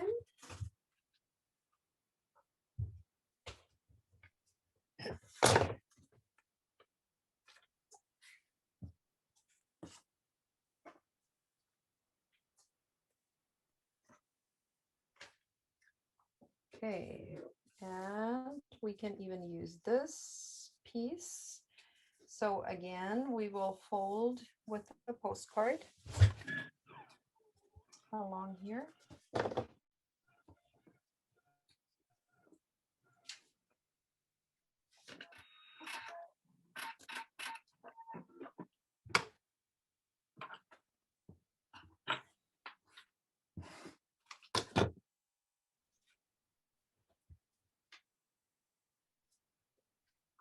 And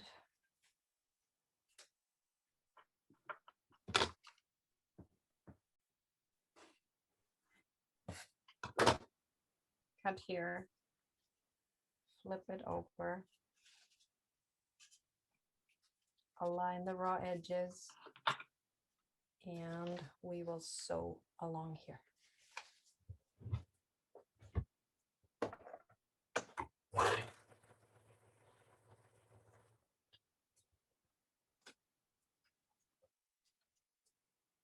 And perfect.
Done.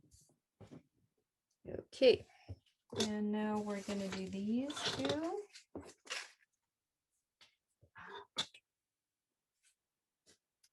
D first. No, I'll double check. This is not funny blue. Okay.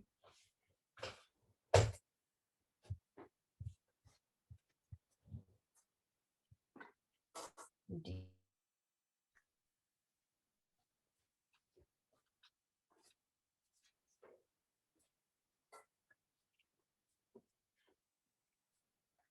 Place it on that fabric.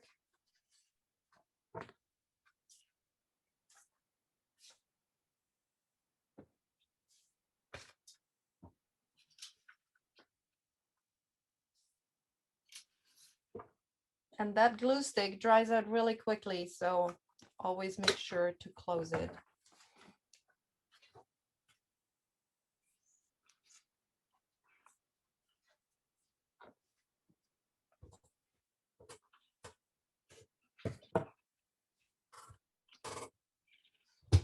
And D2 will be this nice bright turquoise.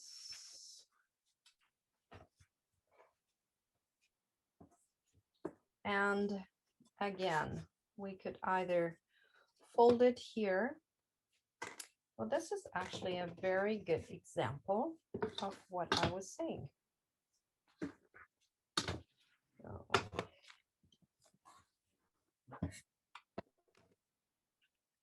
okay, so I'll show you again here with this piece because it's really tricky. It's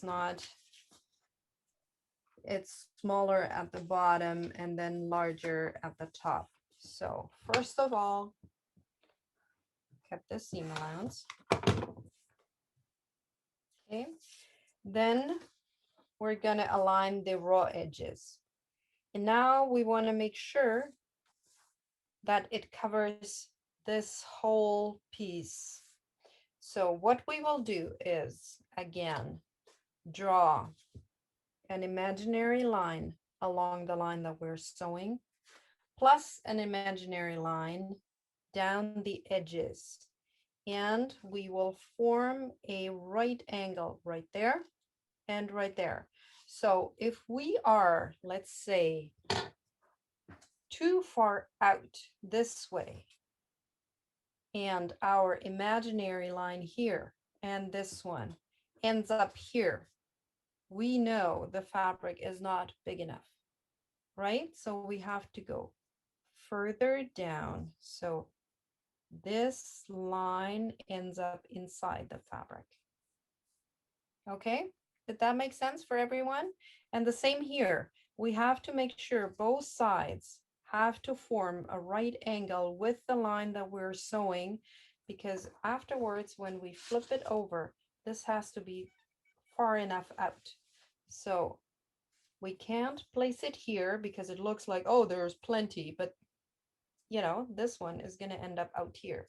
So if we sew this and we will flip it, that's exactly when it happens that this little corner here is not covered with fabric. So always align the seam allowance, raw edges, and then make sure straight line here, straight line there, imaginary line here, right angle, and there will be no mistake. There will be enough fabric once you flip it over. Okay, so we're going to sew this down here.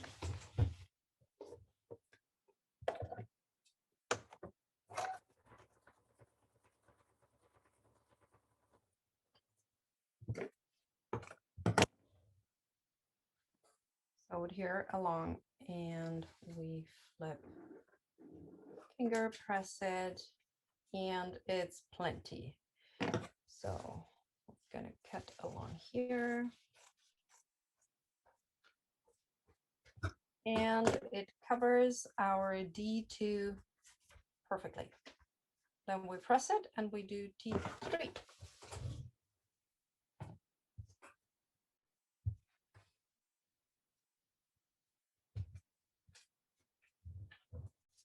And I'm gonna choose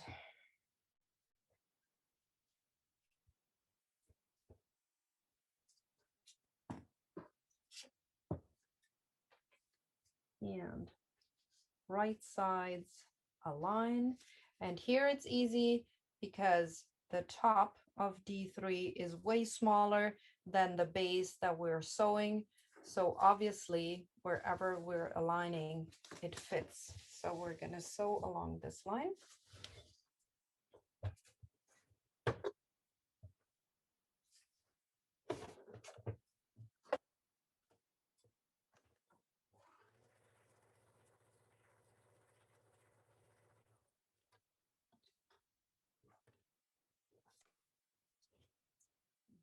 D3, flip it over, finger press.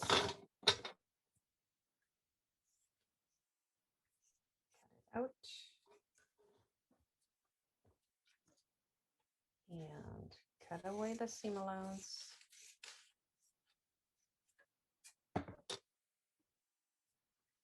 And press.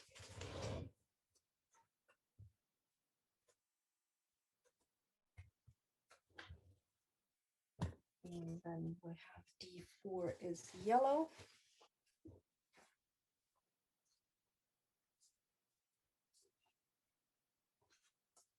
It's always easy if the base where we're sewing is actually longer and bigger than the top where it's ending up. The tricky part is usually when this is smaller and the top is going out, then it often happens that the fabric will be too short on either side if you're not drawing your imaginary lines down and have the right angle.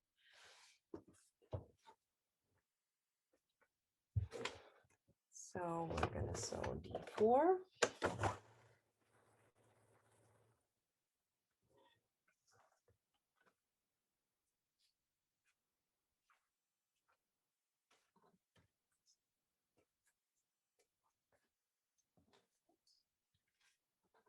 The seam allowance.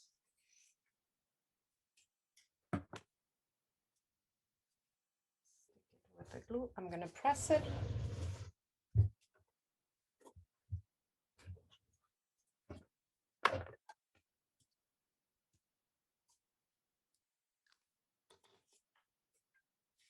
And D5, D6.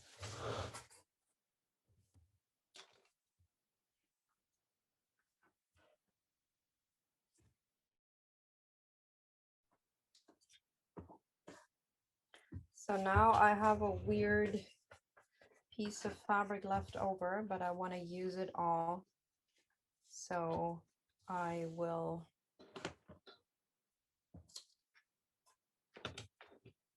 place the right side of the fabric facing down, wrong side of the fabric up, wrong side of the fabric against the paper to see whether this is big enough. Then I'm going to cut here and there. And now I'm going to fold here and cut my seam allowance. And afterwards, I will align the seam allowances and then just fold it over. So again,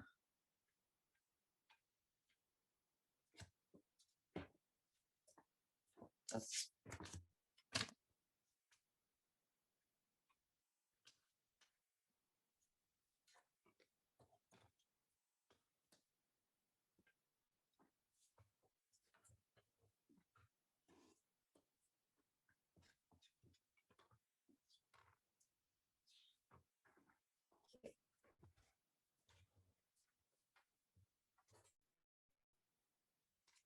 So I'm placing this on the fabric, wrong side of fabric against the wrong side of the paper. And I will cut along the seam allowance here.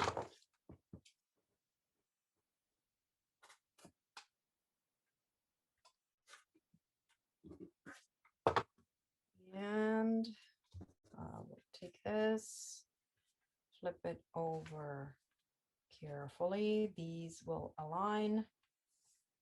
And I will sew along this line.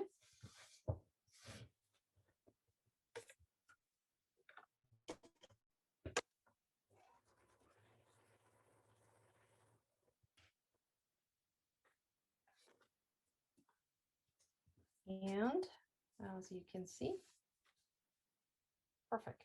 We'll press it.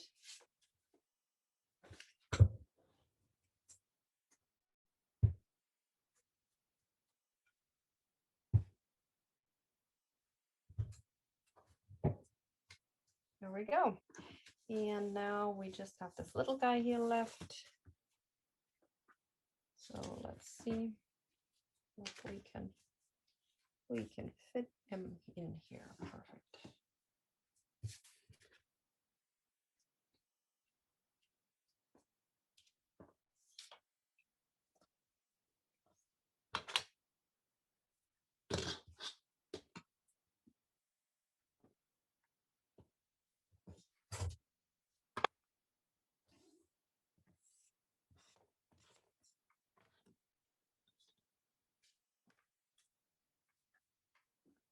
Same thing here. We want to use a small piece of fabric. Make sure it's big enough. So we fold over. I'm going to press this first because there's this wrinkle in here and I don't like that.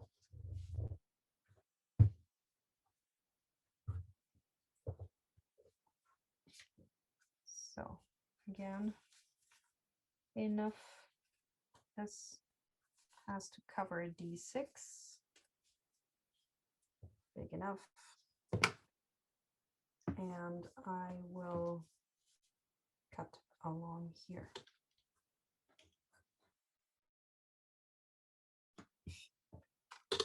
And now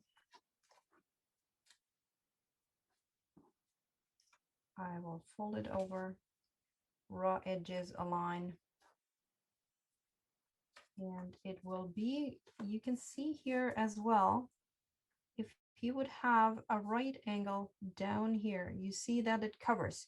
Here it doesn't because the fabric has an angle here, but if you would have a straight line down here and going all the way through, there would be a right angle and it's enough fabric because it covers here. Yes. So I'm going to sew here and then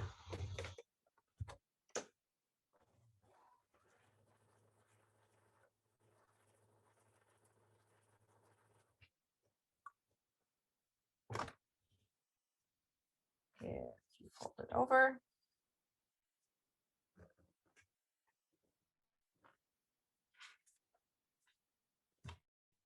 It covers it.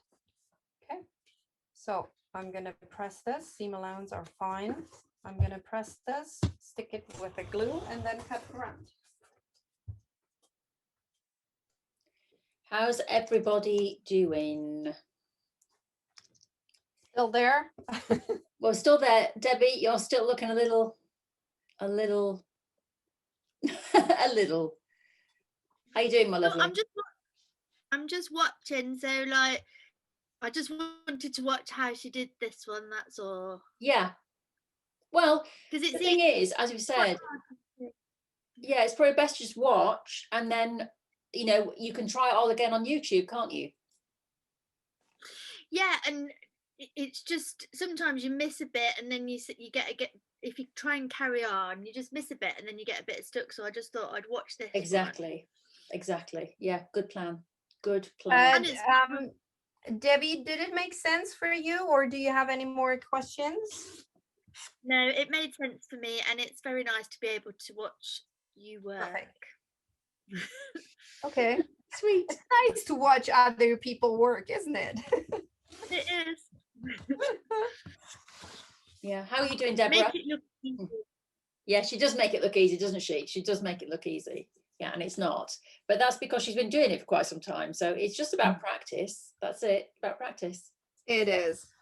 I have to admit. See, this is my little segment for the wing. Actually, it goes this way. And the other thing, the letters are always horizontal. So you know where there's the top and where's the bottom or where's the side once you flip it over. So the letters are never crooked on the pattern. They're always nicely aligned. Okay, so you know this is going upwards.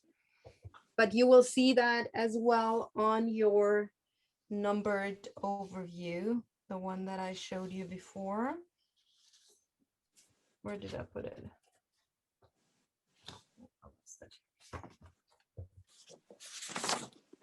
Oh, it's here. No, it's not. Where did it go? Okay, we don't have it anymore.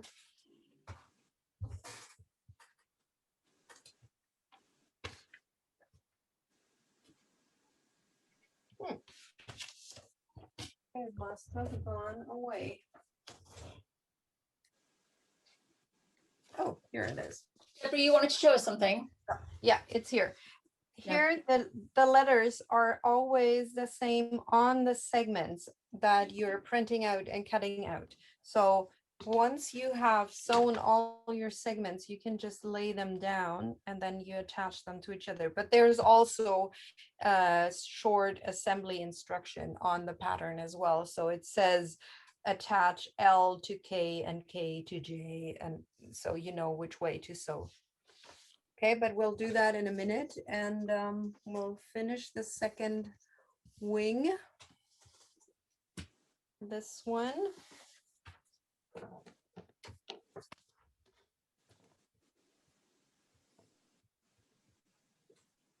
I have enough fabric for quite some Christmas ornaments, by the way.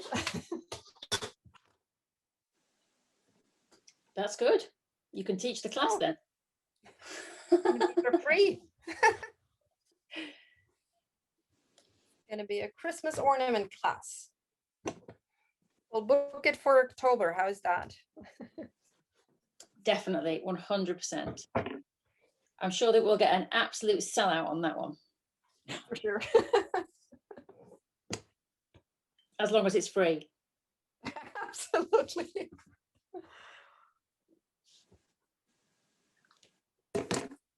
So.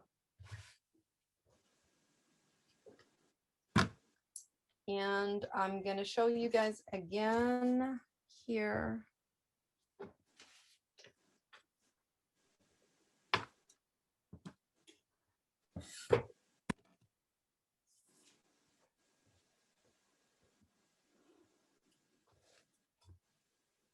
How to place this.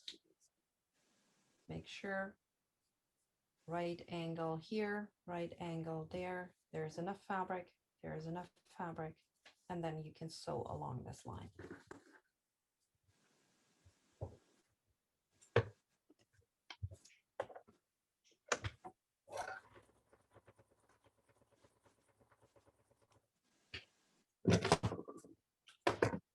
Okay. And once you flip it over, finger press it, you can see enough, and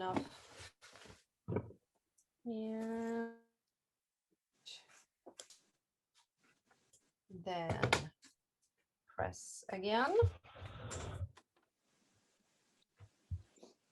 So any more questions? No, Anne-Marie fell asleep, but I don't think it's anything personal. She saw the first two cuts, then fell asleep, woke back up at the break, but that's fine because she's going to watch it on YouTube. Okay. Here. Oops. Again. Cut.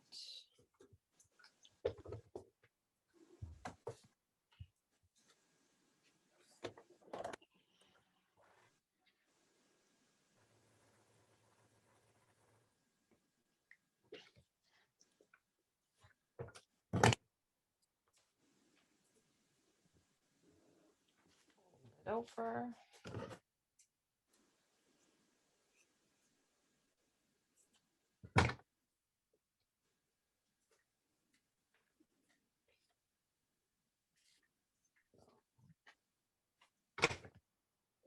Now just cut the seam allowance. And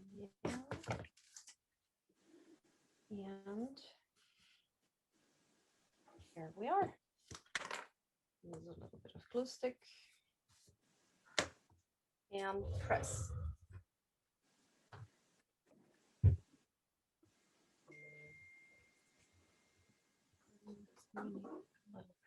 Yellow. Yellow for here.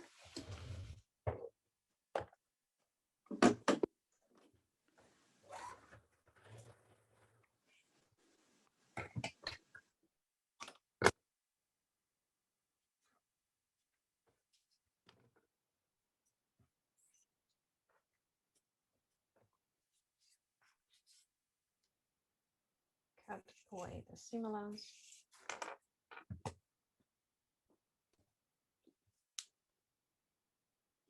Done. And now we need these two.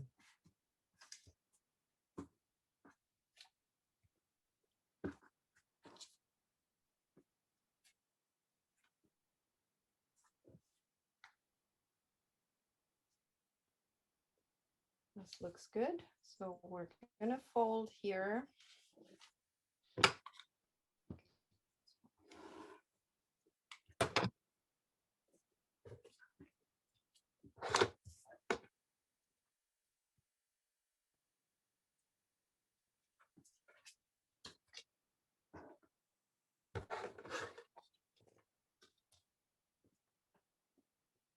The ruler, or you can just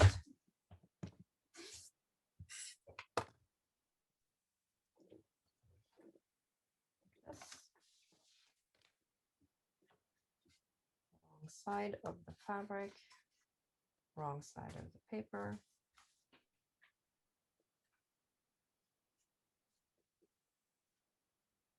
This fits.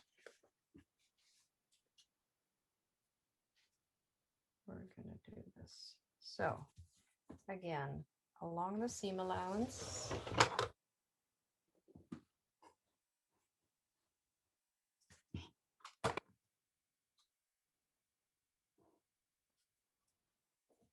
Move it and then flip it over. Align the raw edges. Then we'll sew along this line.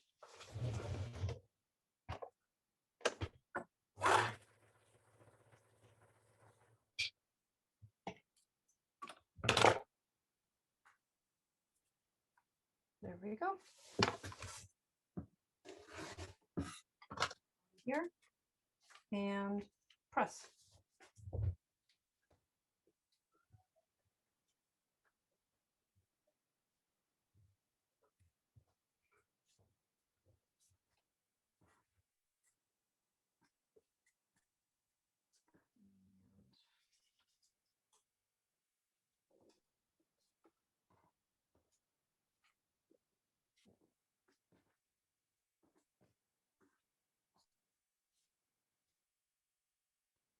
This is excellent. So we'll just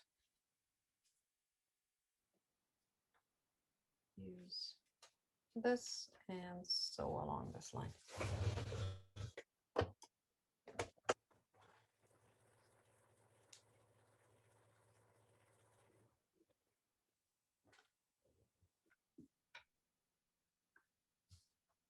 There we go. And I'll cut off.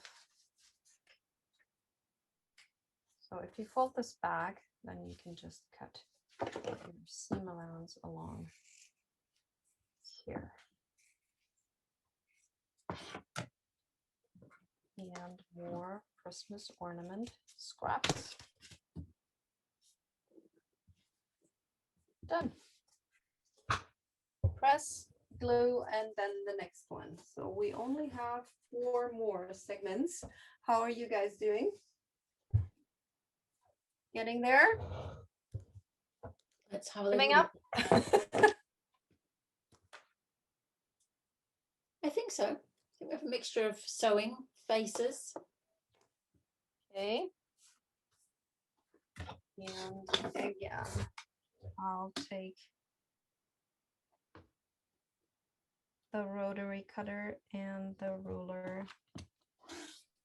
Anne-Marie said that there was a new baby born into the family just before midnight, so the phone pinged for quite a while. very happy disturbances, and her niece didn't sleep either. She's watching the wings being made. She likes the very methodical process. And she said she's making this one for someone so she can start making the wings tonight. Mandy has said, another new baby. Yes. Wow. I know. So many new babies coming into the world. A good day for new babies, I guess. Yeah, it is.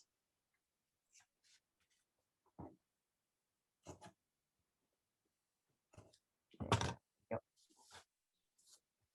This is the segment. So just gonna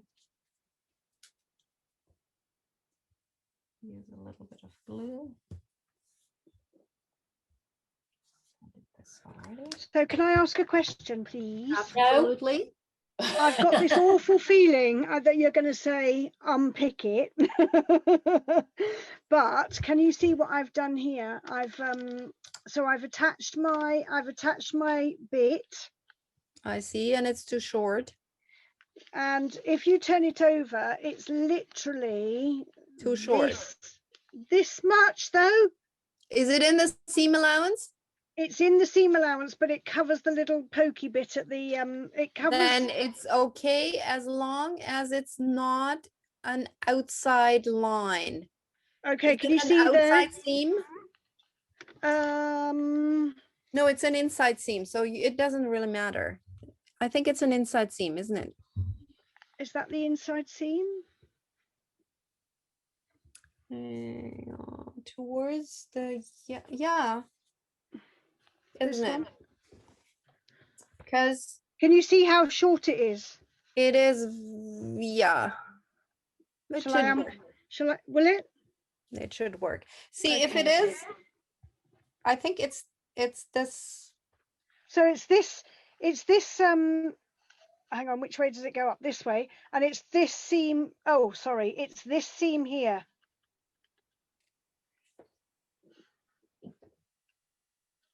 So It is. Let me know the number. What's the letter? I6 on the corner. I6. I just know what you're going to say, Ingrid. I6. And oh, it's the top corner. Okay, no, so it's good. It should be good because see, this is my I6 corner. Here, what we'll do it here. Can you see this is my I6 corner, right? And it's gonna go against the G9, right? Yeah. And you're missing this little corner here. Yeah. Right? So if you put these against each other later, you're gonna sew along this line. Okay. So you will be missing a tiny bit in here. Okay. But if you're working afterwards in a project, this quarter here is seam allowance as well. Okay. So it should be fine because it's just this little bit along. If it was like an outside edge on here, then I would ask you to unpick it. But you could get away with it. Oh my goodness, you've saved my life. You've saved my life. Thank you. Well, oh, that was easy. So once you work it in a project, it doesn't really matter because you have lots of space out here, right? So you could just go, instead of a 1/4 inch, you could go 3/8 of an inch inside, and then you will be totally fine. So instead of unpicking the whole thing, that's fine. As long as it's inside seams and it's within the seam allowance, don't worry about it. Okay.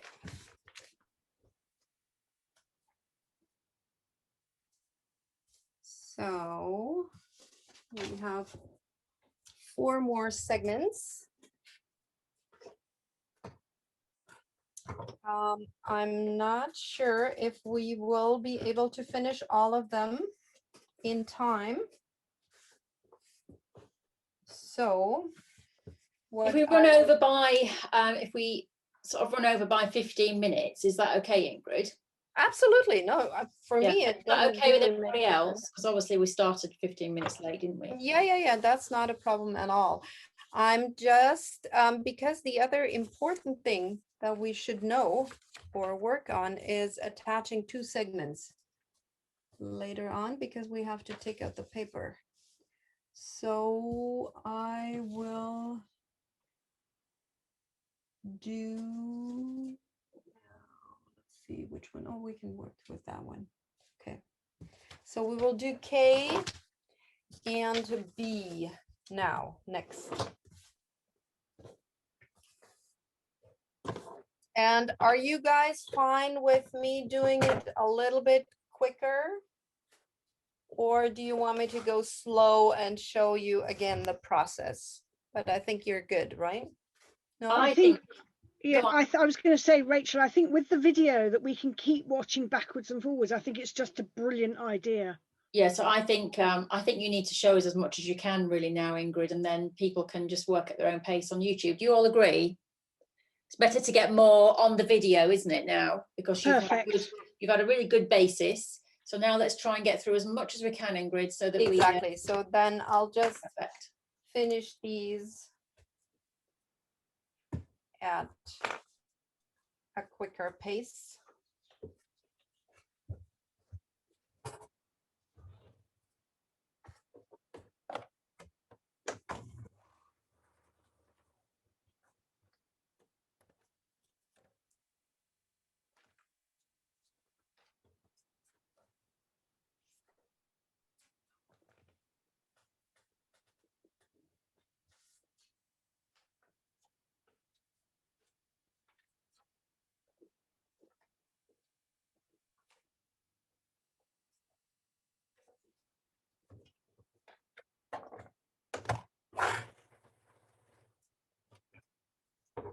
And if you can think of any questions, just fire away and let me know while I'm here.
for these little zigzag things on L, I like to work with smaller pieces so I don't have the big pieces flying around.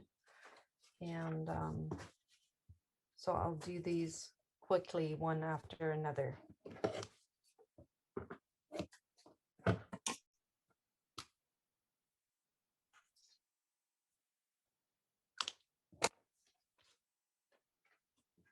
So.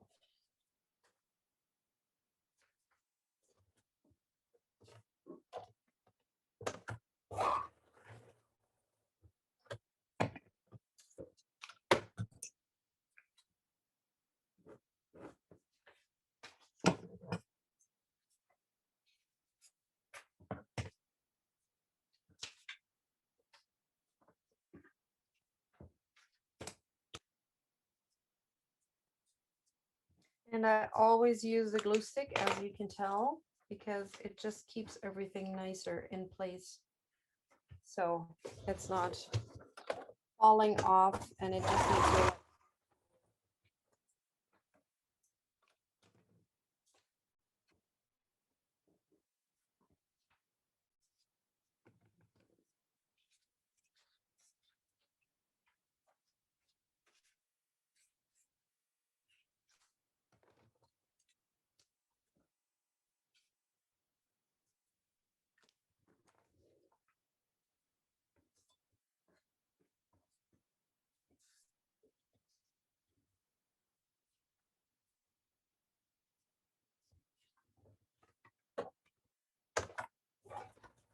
So speedy. Too speedy. You are so speedy. As long as it's not too speedy.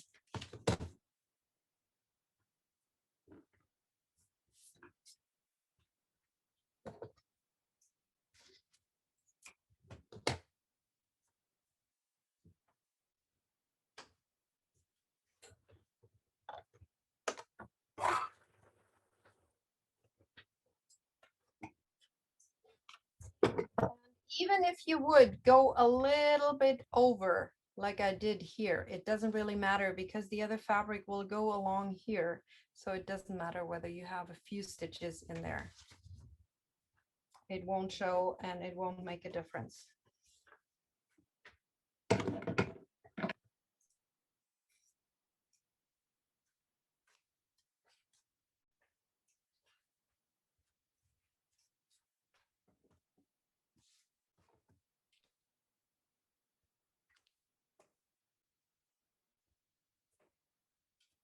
Okay, now it's going to be the next blue L6. And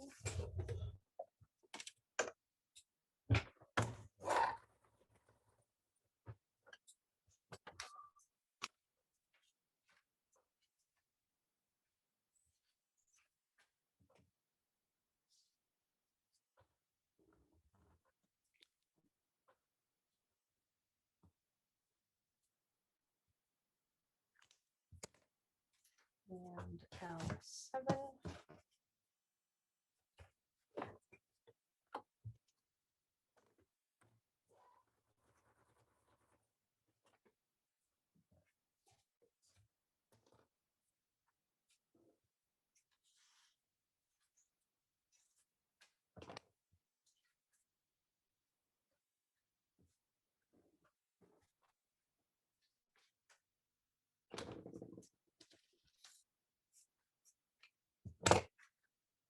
L8.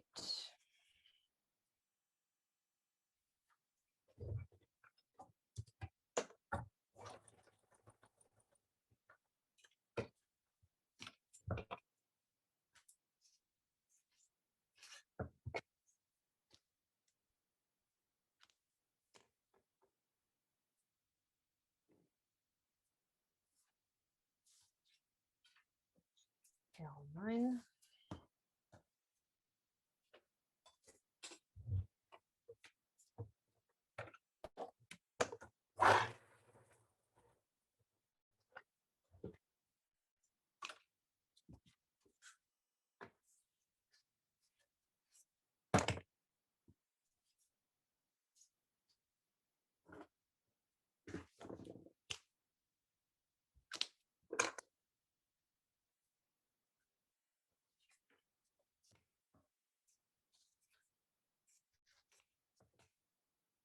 And the last little blue guy here, you can take this.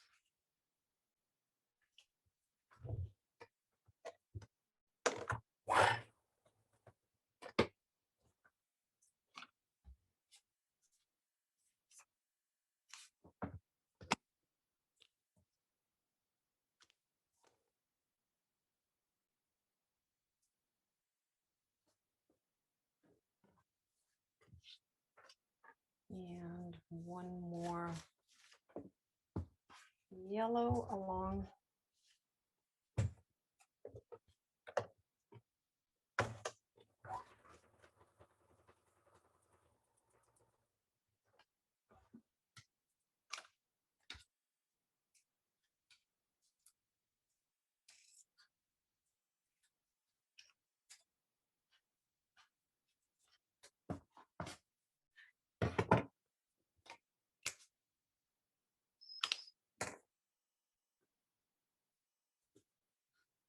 Okay, now the zigzag is done. This is going to be the heart, and then I'm going to press this really quick, and then here it's outside fabric, and this will be the pink for the heart.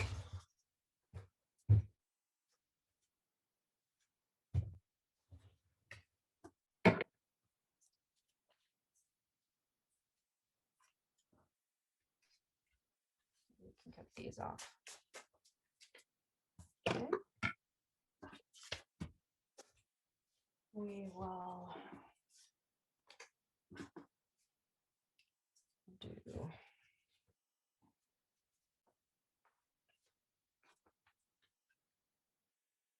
pink heart. So again, we'll fold here.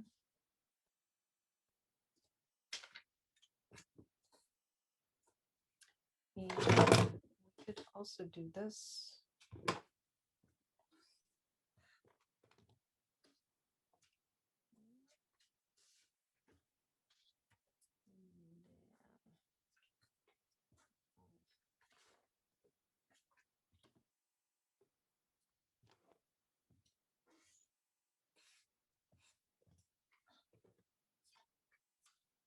Yeah, we'll use this, and then we will align these.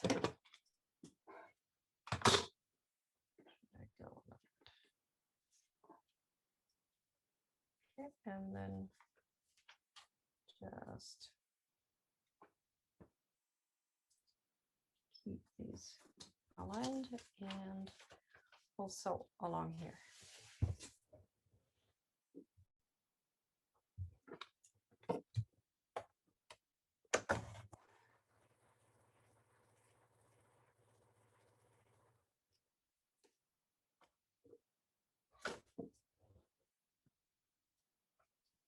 And there we go.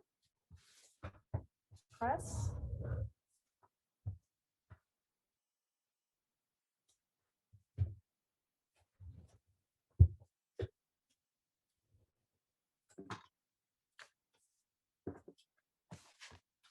And we'll do the same here.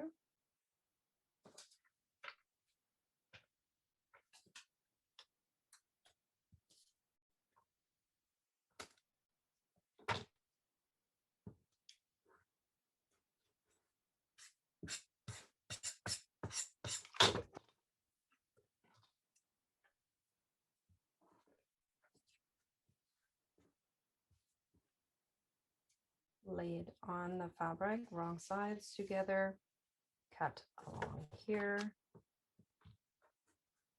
These raw edges need to align. And flip it over. These align. We'll sew along here.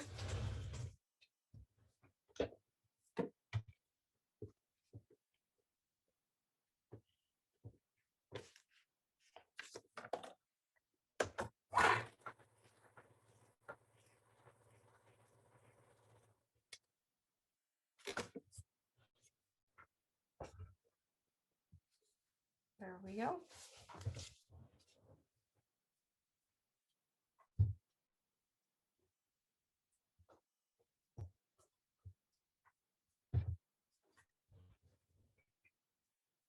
Okay. This is it.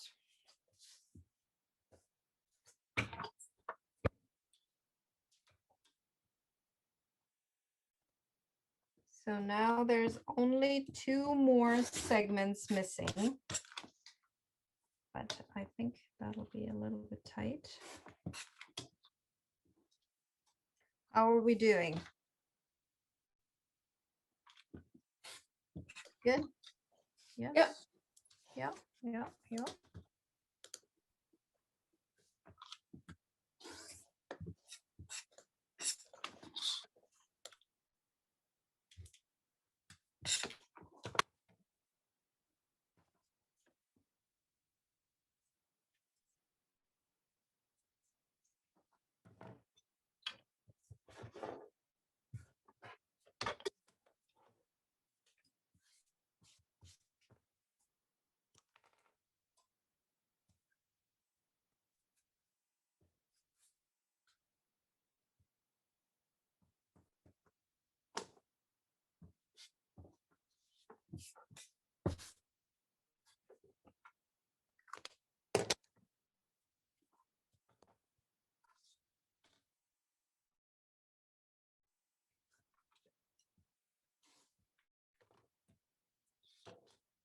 Okay, so we will do, now we will join 1/2 of the heart because there's 2 more segments missing and I think it'll be too rushed if we finish the complete thing. Is that okay with you guys? Yeah, that's fine. So the other half will be identical, just symmetrical, right? So you can now refer to the pattern where it tells you exactly which segments to join. It's the written part.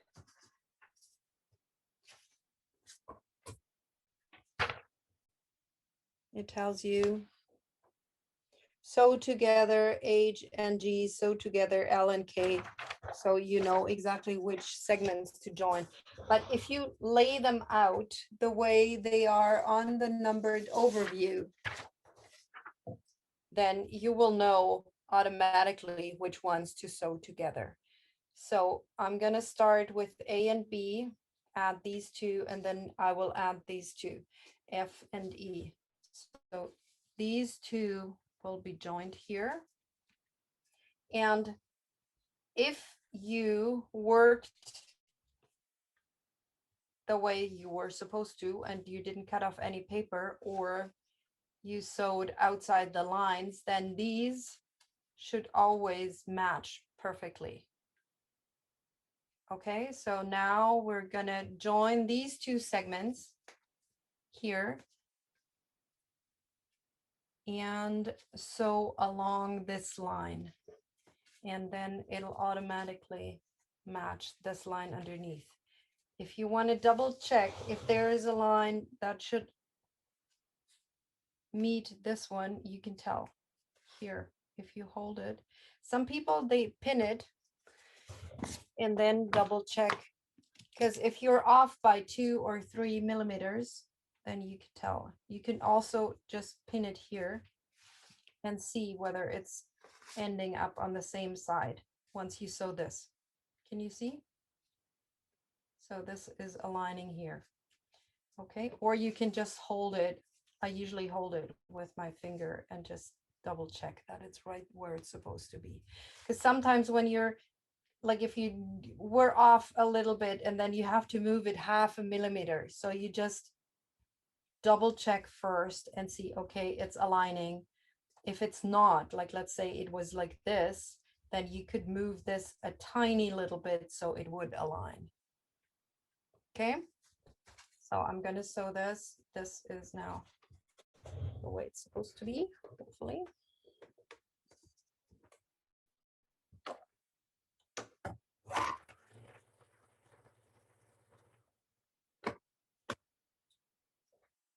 So, ta-da, it works. And what I do is I always take before I join another segment, I always take the paper out of the seam allowance because this is just bulk that you do not need. So I always take this off before I add another segment. It makes a huge difference if you're having, like here, if you're having small pieces. So take the paper out. And the second thing I always do is at this seam, I always press it, and I press these apart, and then I put my clapper on it, because the flatter this will be, the easier it will be to join the other segment on this side. So I press this, put on the clapper, and if I have now two other segments, I will do this seam now while I'm pressing this, and I leave my clapper on it because that makes it really nice and flat. So I'm going to put this over here. Can you see me? Yes, you can, hopefully. So I pressed it all flat, and then I put this on here, leave this, and then I'm going to sew the other two segments according to my pattern will be these two that will be joined here. So this line along here. So now I see there is probably here that needs to align. So I know this works perfectly. See, it ends up here where it's supposed to, and it ends up on the bottom where it's supposed to. So you can just sew these together along that line.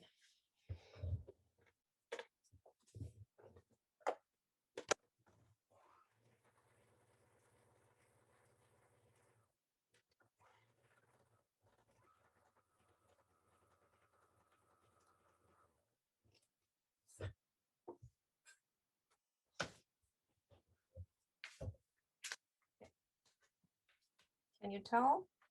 This is nice. And again, take out the paper of the seam allowance. You don't need that. This side is done. And if it's small pieces, I usually have tweezers somewhere. Yeah, I do. And so you can just pick it really easy out.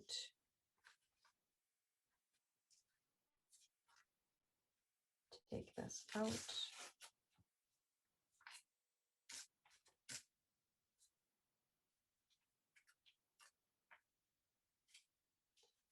The rest of the paper will stay in because you need it to align the other ones.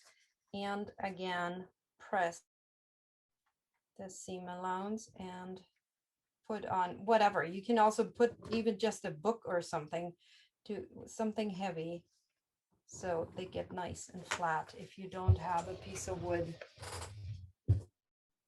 But these things are extremely cheap.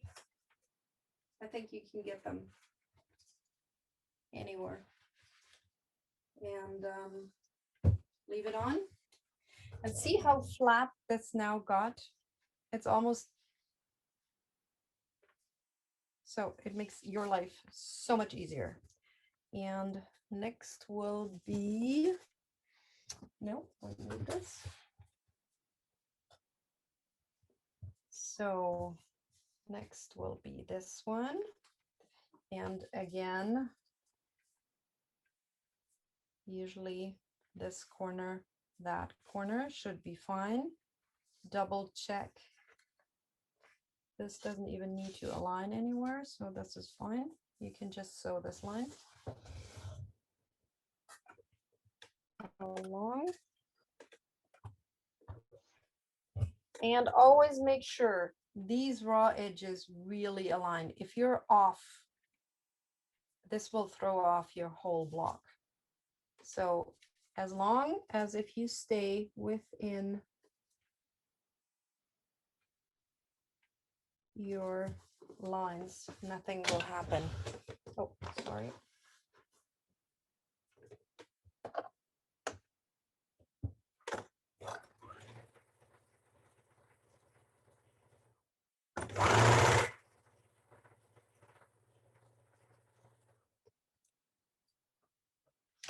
That's a bit. No one. Ingrid, can I? Sorry, we're having a little bit of trouble. Okay. So I don't know if you can see. How do I go on to so I can see what I'm doing? All right. So see, Rachel, like, can you make this bigger? Hold on one second. Is it the girls, Rebecca and Michelle? Rebecca and Michelle. Okay. So obviously this is part E. E, yes. And F. E and F, yes. So when we join them together, obviously it goes like this, but it doesn't, our pattern's not matching. We've got like an overlap. Can you see like here and there? Is there an overlap? There. It doesn't seem to match up. Can you see like that little bit there? Yes, I can see it.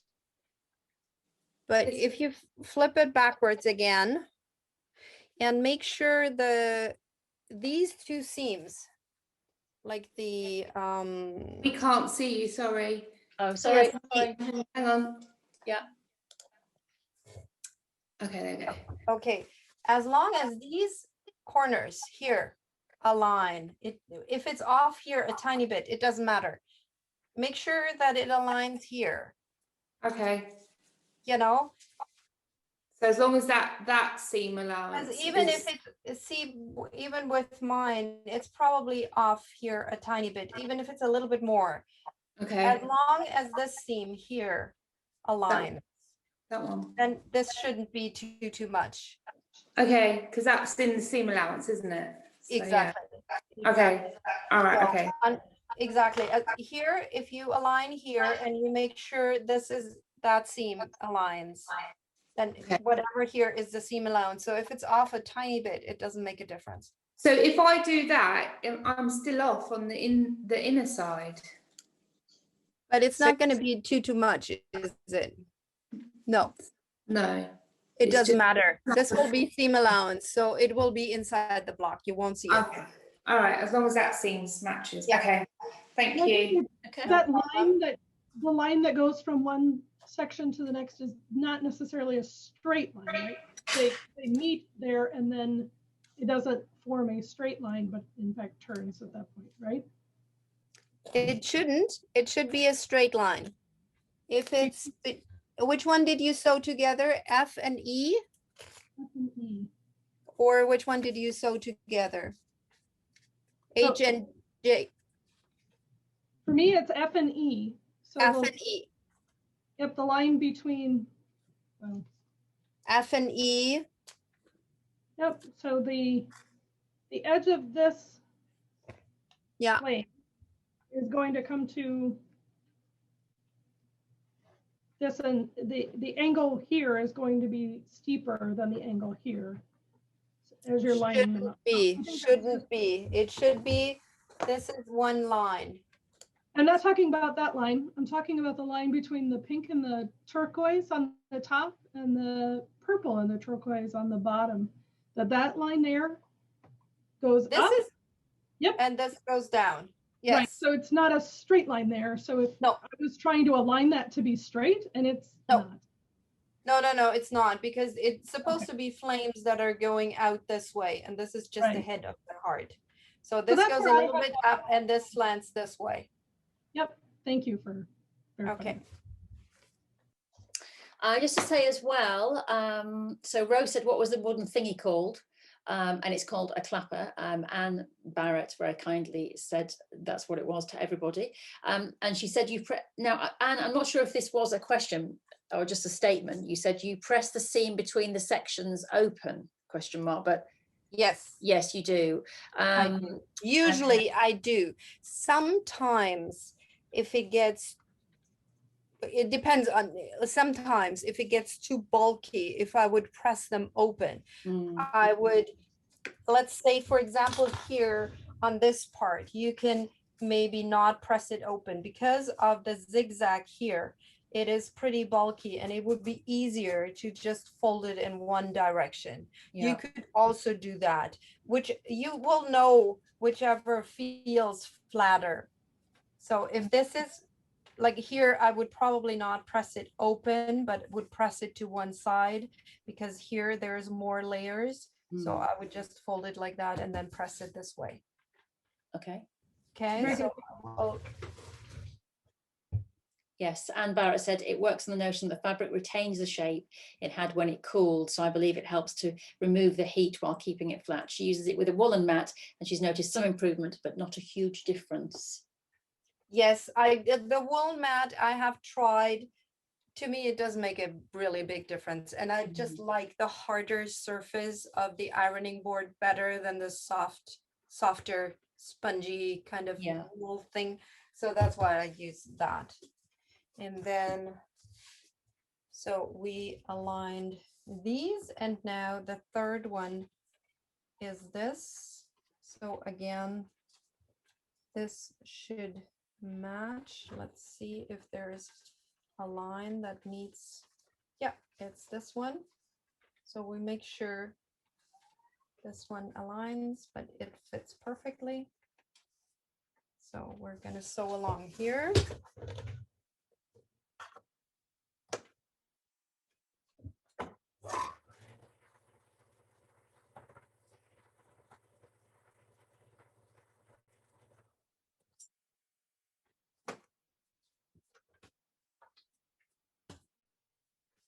Very good. We'll take out the paper.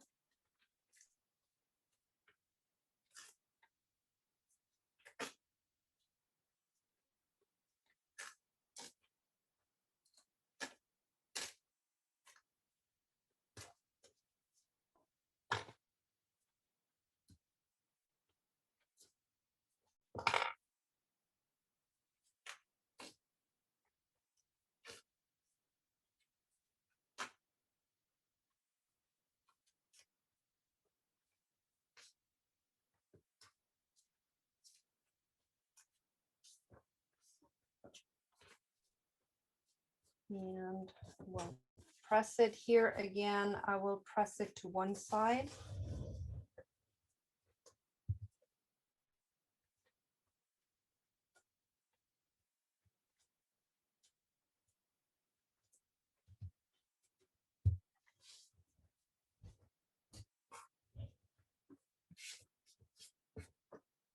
And then we just need to align this here.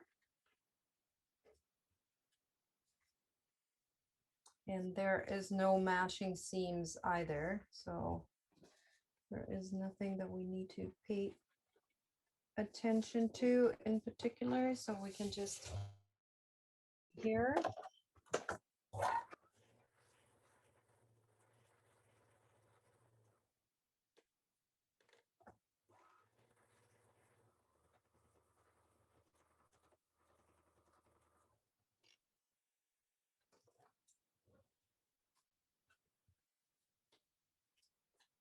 And again, I'm taking out the paper of the seam allowance.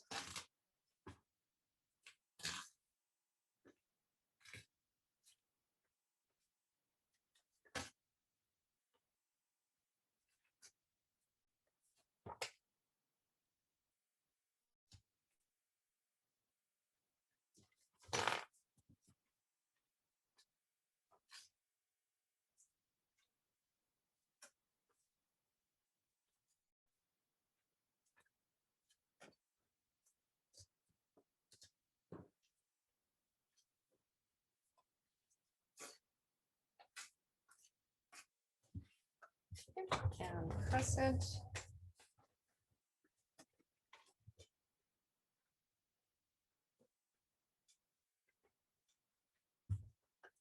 And there we go. Half a heart. Not half a heart, half a heart. Fabulous. So I would need 2 more segments on the other one. These ones I didn't finish. Yeah. Sorry, guys. And then the whole heart would be completed. And if I'm going to do this into a pillowcase, I'm going to probably hand embroider along the outside edge and just make a pillowcase out of it. Beautiful. Very nice. So, any more questions? I don't think so. Let's go to the gallery and see if anybody has anything to ask. You can all just unmute yourself now if you want to. That's absolutely fine. We can chat it out. Lovely. Anne-Maria said thank you. You're welcome. Thank you for joining us. Yes, Anna said thank you very much for the excellent instruction. Have a lovely evening. Ute said thanks a lot. I'm so sorry, Ute, about the mix-up with the, she said nice pattern, the irony with the pattern. I'd taken a 45-minute break in between two classes and missed the call. But anyway, you've got the website address now, hopefully, and everything. So everything is okay. And she'll do it on replay, she says. Yes, brilliant, brilliant. Yeah, so has everybody else had a great time? Yeah, it's been brilliant. Thank you. It was. So thank you so much, Ingrid. Well, you're very welcome. Yeah, I mean, as next time. Yes, Sue has just said thanks. It's been fantastic. Such great instruction. Yeah, it has been really, really great. Thank you. I'm just going to put my big lights on while I say goodbyes. I think that's fabulous. Thank you. Yeah. Yeah, so thank you so much, Ingrid. Ingrid, she's not angry. Ingrid, an amazing job. Thank you to everybody who has come along tonight as well. And just to tell you that Ingrid is doing another class with us. It's not on the website yet. I've got it written down as to what date it is in case you all want to write it in your diary. We're talking about March, obviously. And it's going to be the 27th of March, which is a Saturday, and it's 4 o'clock again. And this time Ingrid is going to be doing a bunny because it's Easter. So a little bunny with a free egg pattern as well. So you could use that egg for all sorts of things. So that is going to be Saturday the 27th of March. So that will be coming onto the website very soon indeed. Can I just say, sorry, that it's really, really sweet of you, Ingrid. Thank you for giving us the extra pattern free. So thank you very much. It's great. You're very welcome. That's okay. Yes, Jasmine has said difficult but fun, and she's glad about the video afterwards. Yes, I mean, I have to say, for classes like this, that's where the YouTube thing absolutely comes in, because no, that's perfect. You know, FPP is not the easiest of things to do, and if you can go back and just keep watching it, then it really, really helps, doesn't it? Perfect. Right, lovely ladies, lovely. Thank you. Thank you all very much. See you again. Yeah, thank you. Thanks for hosting. Thanks for hosting. You're welcome, darling. See you later.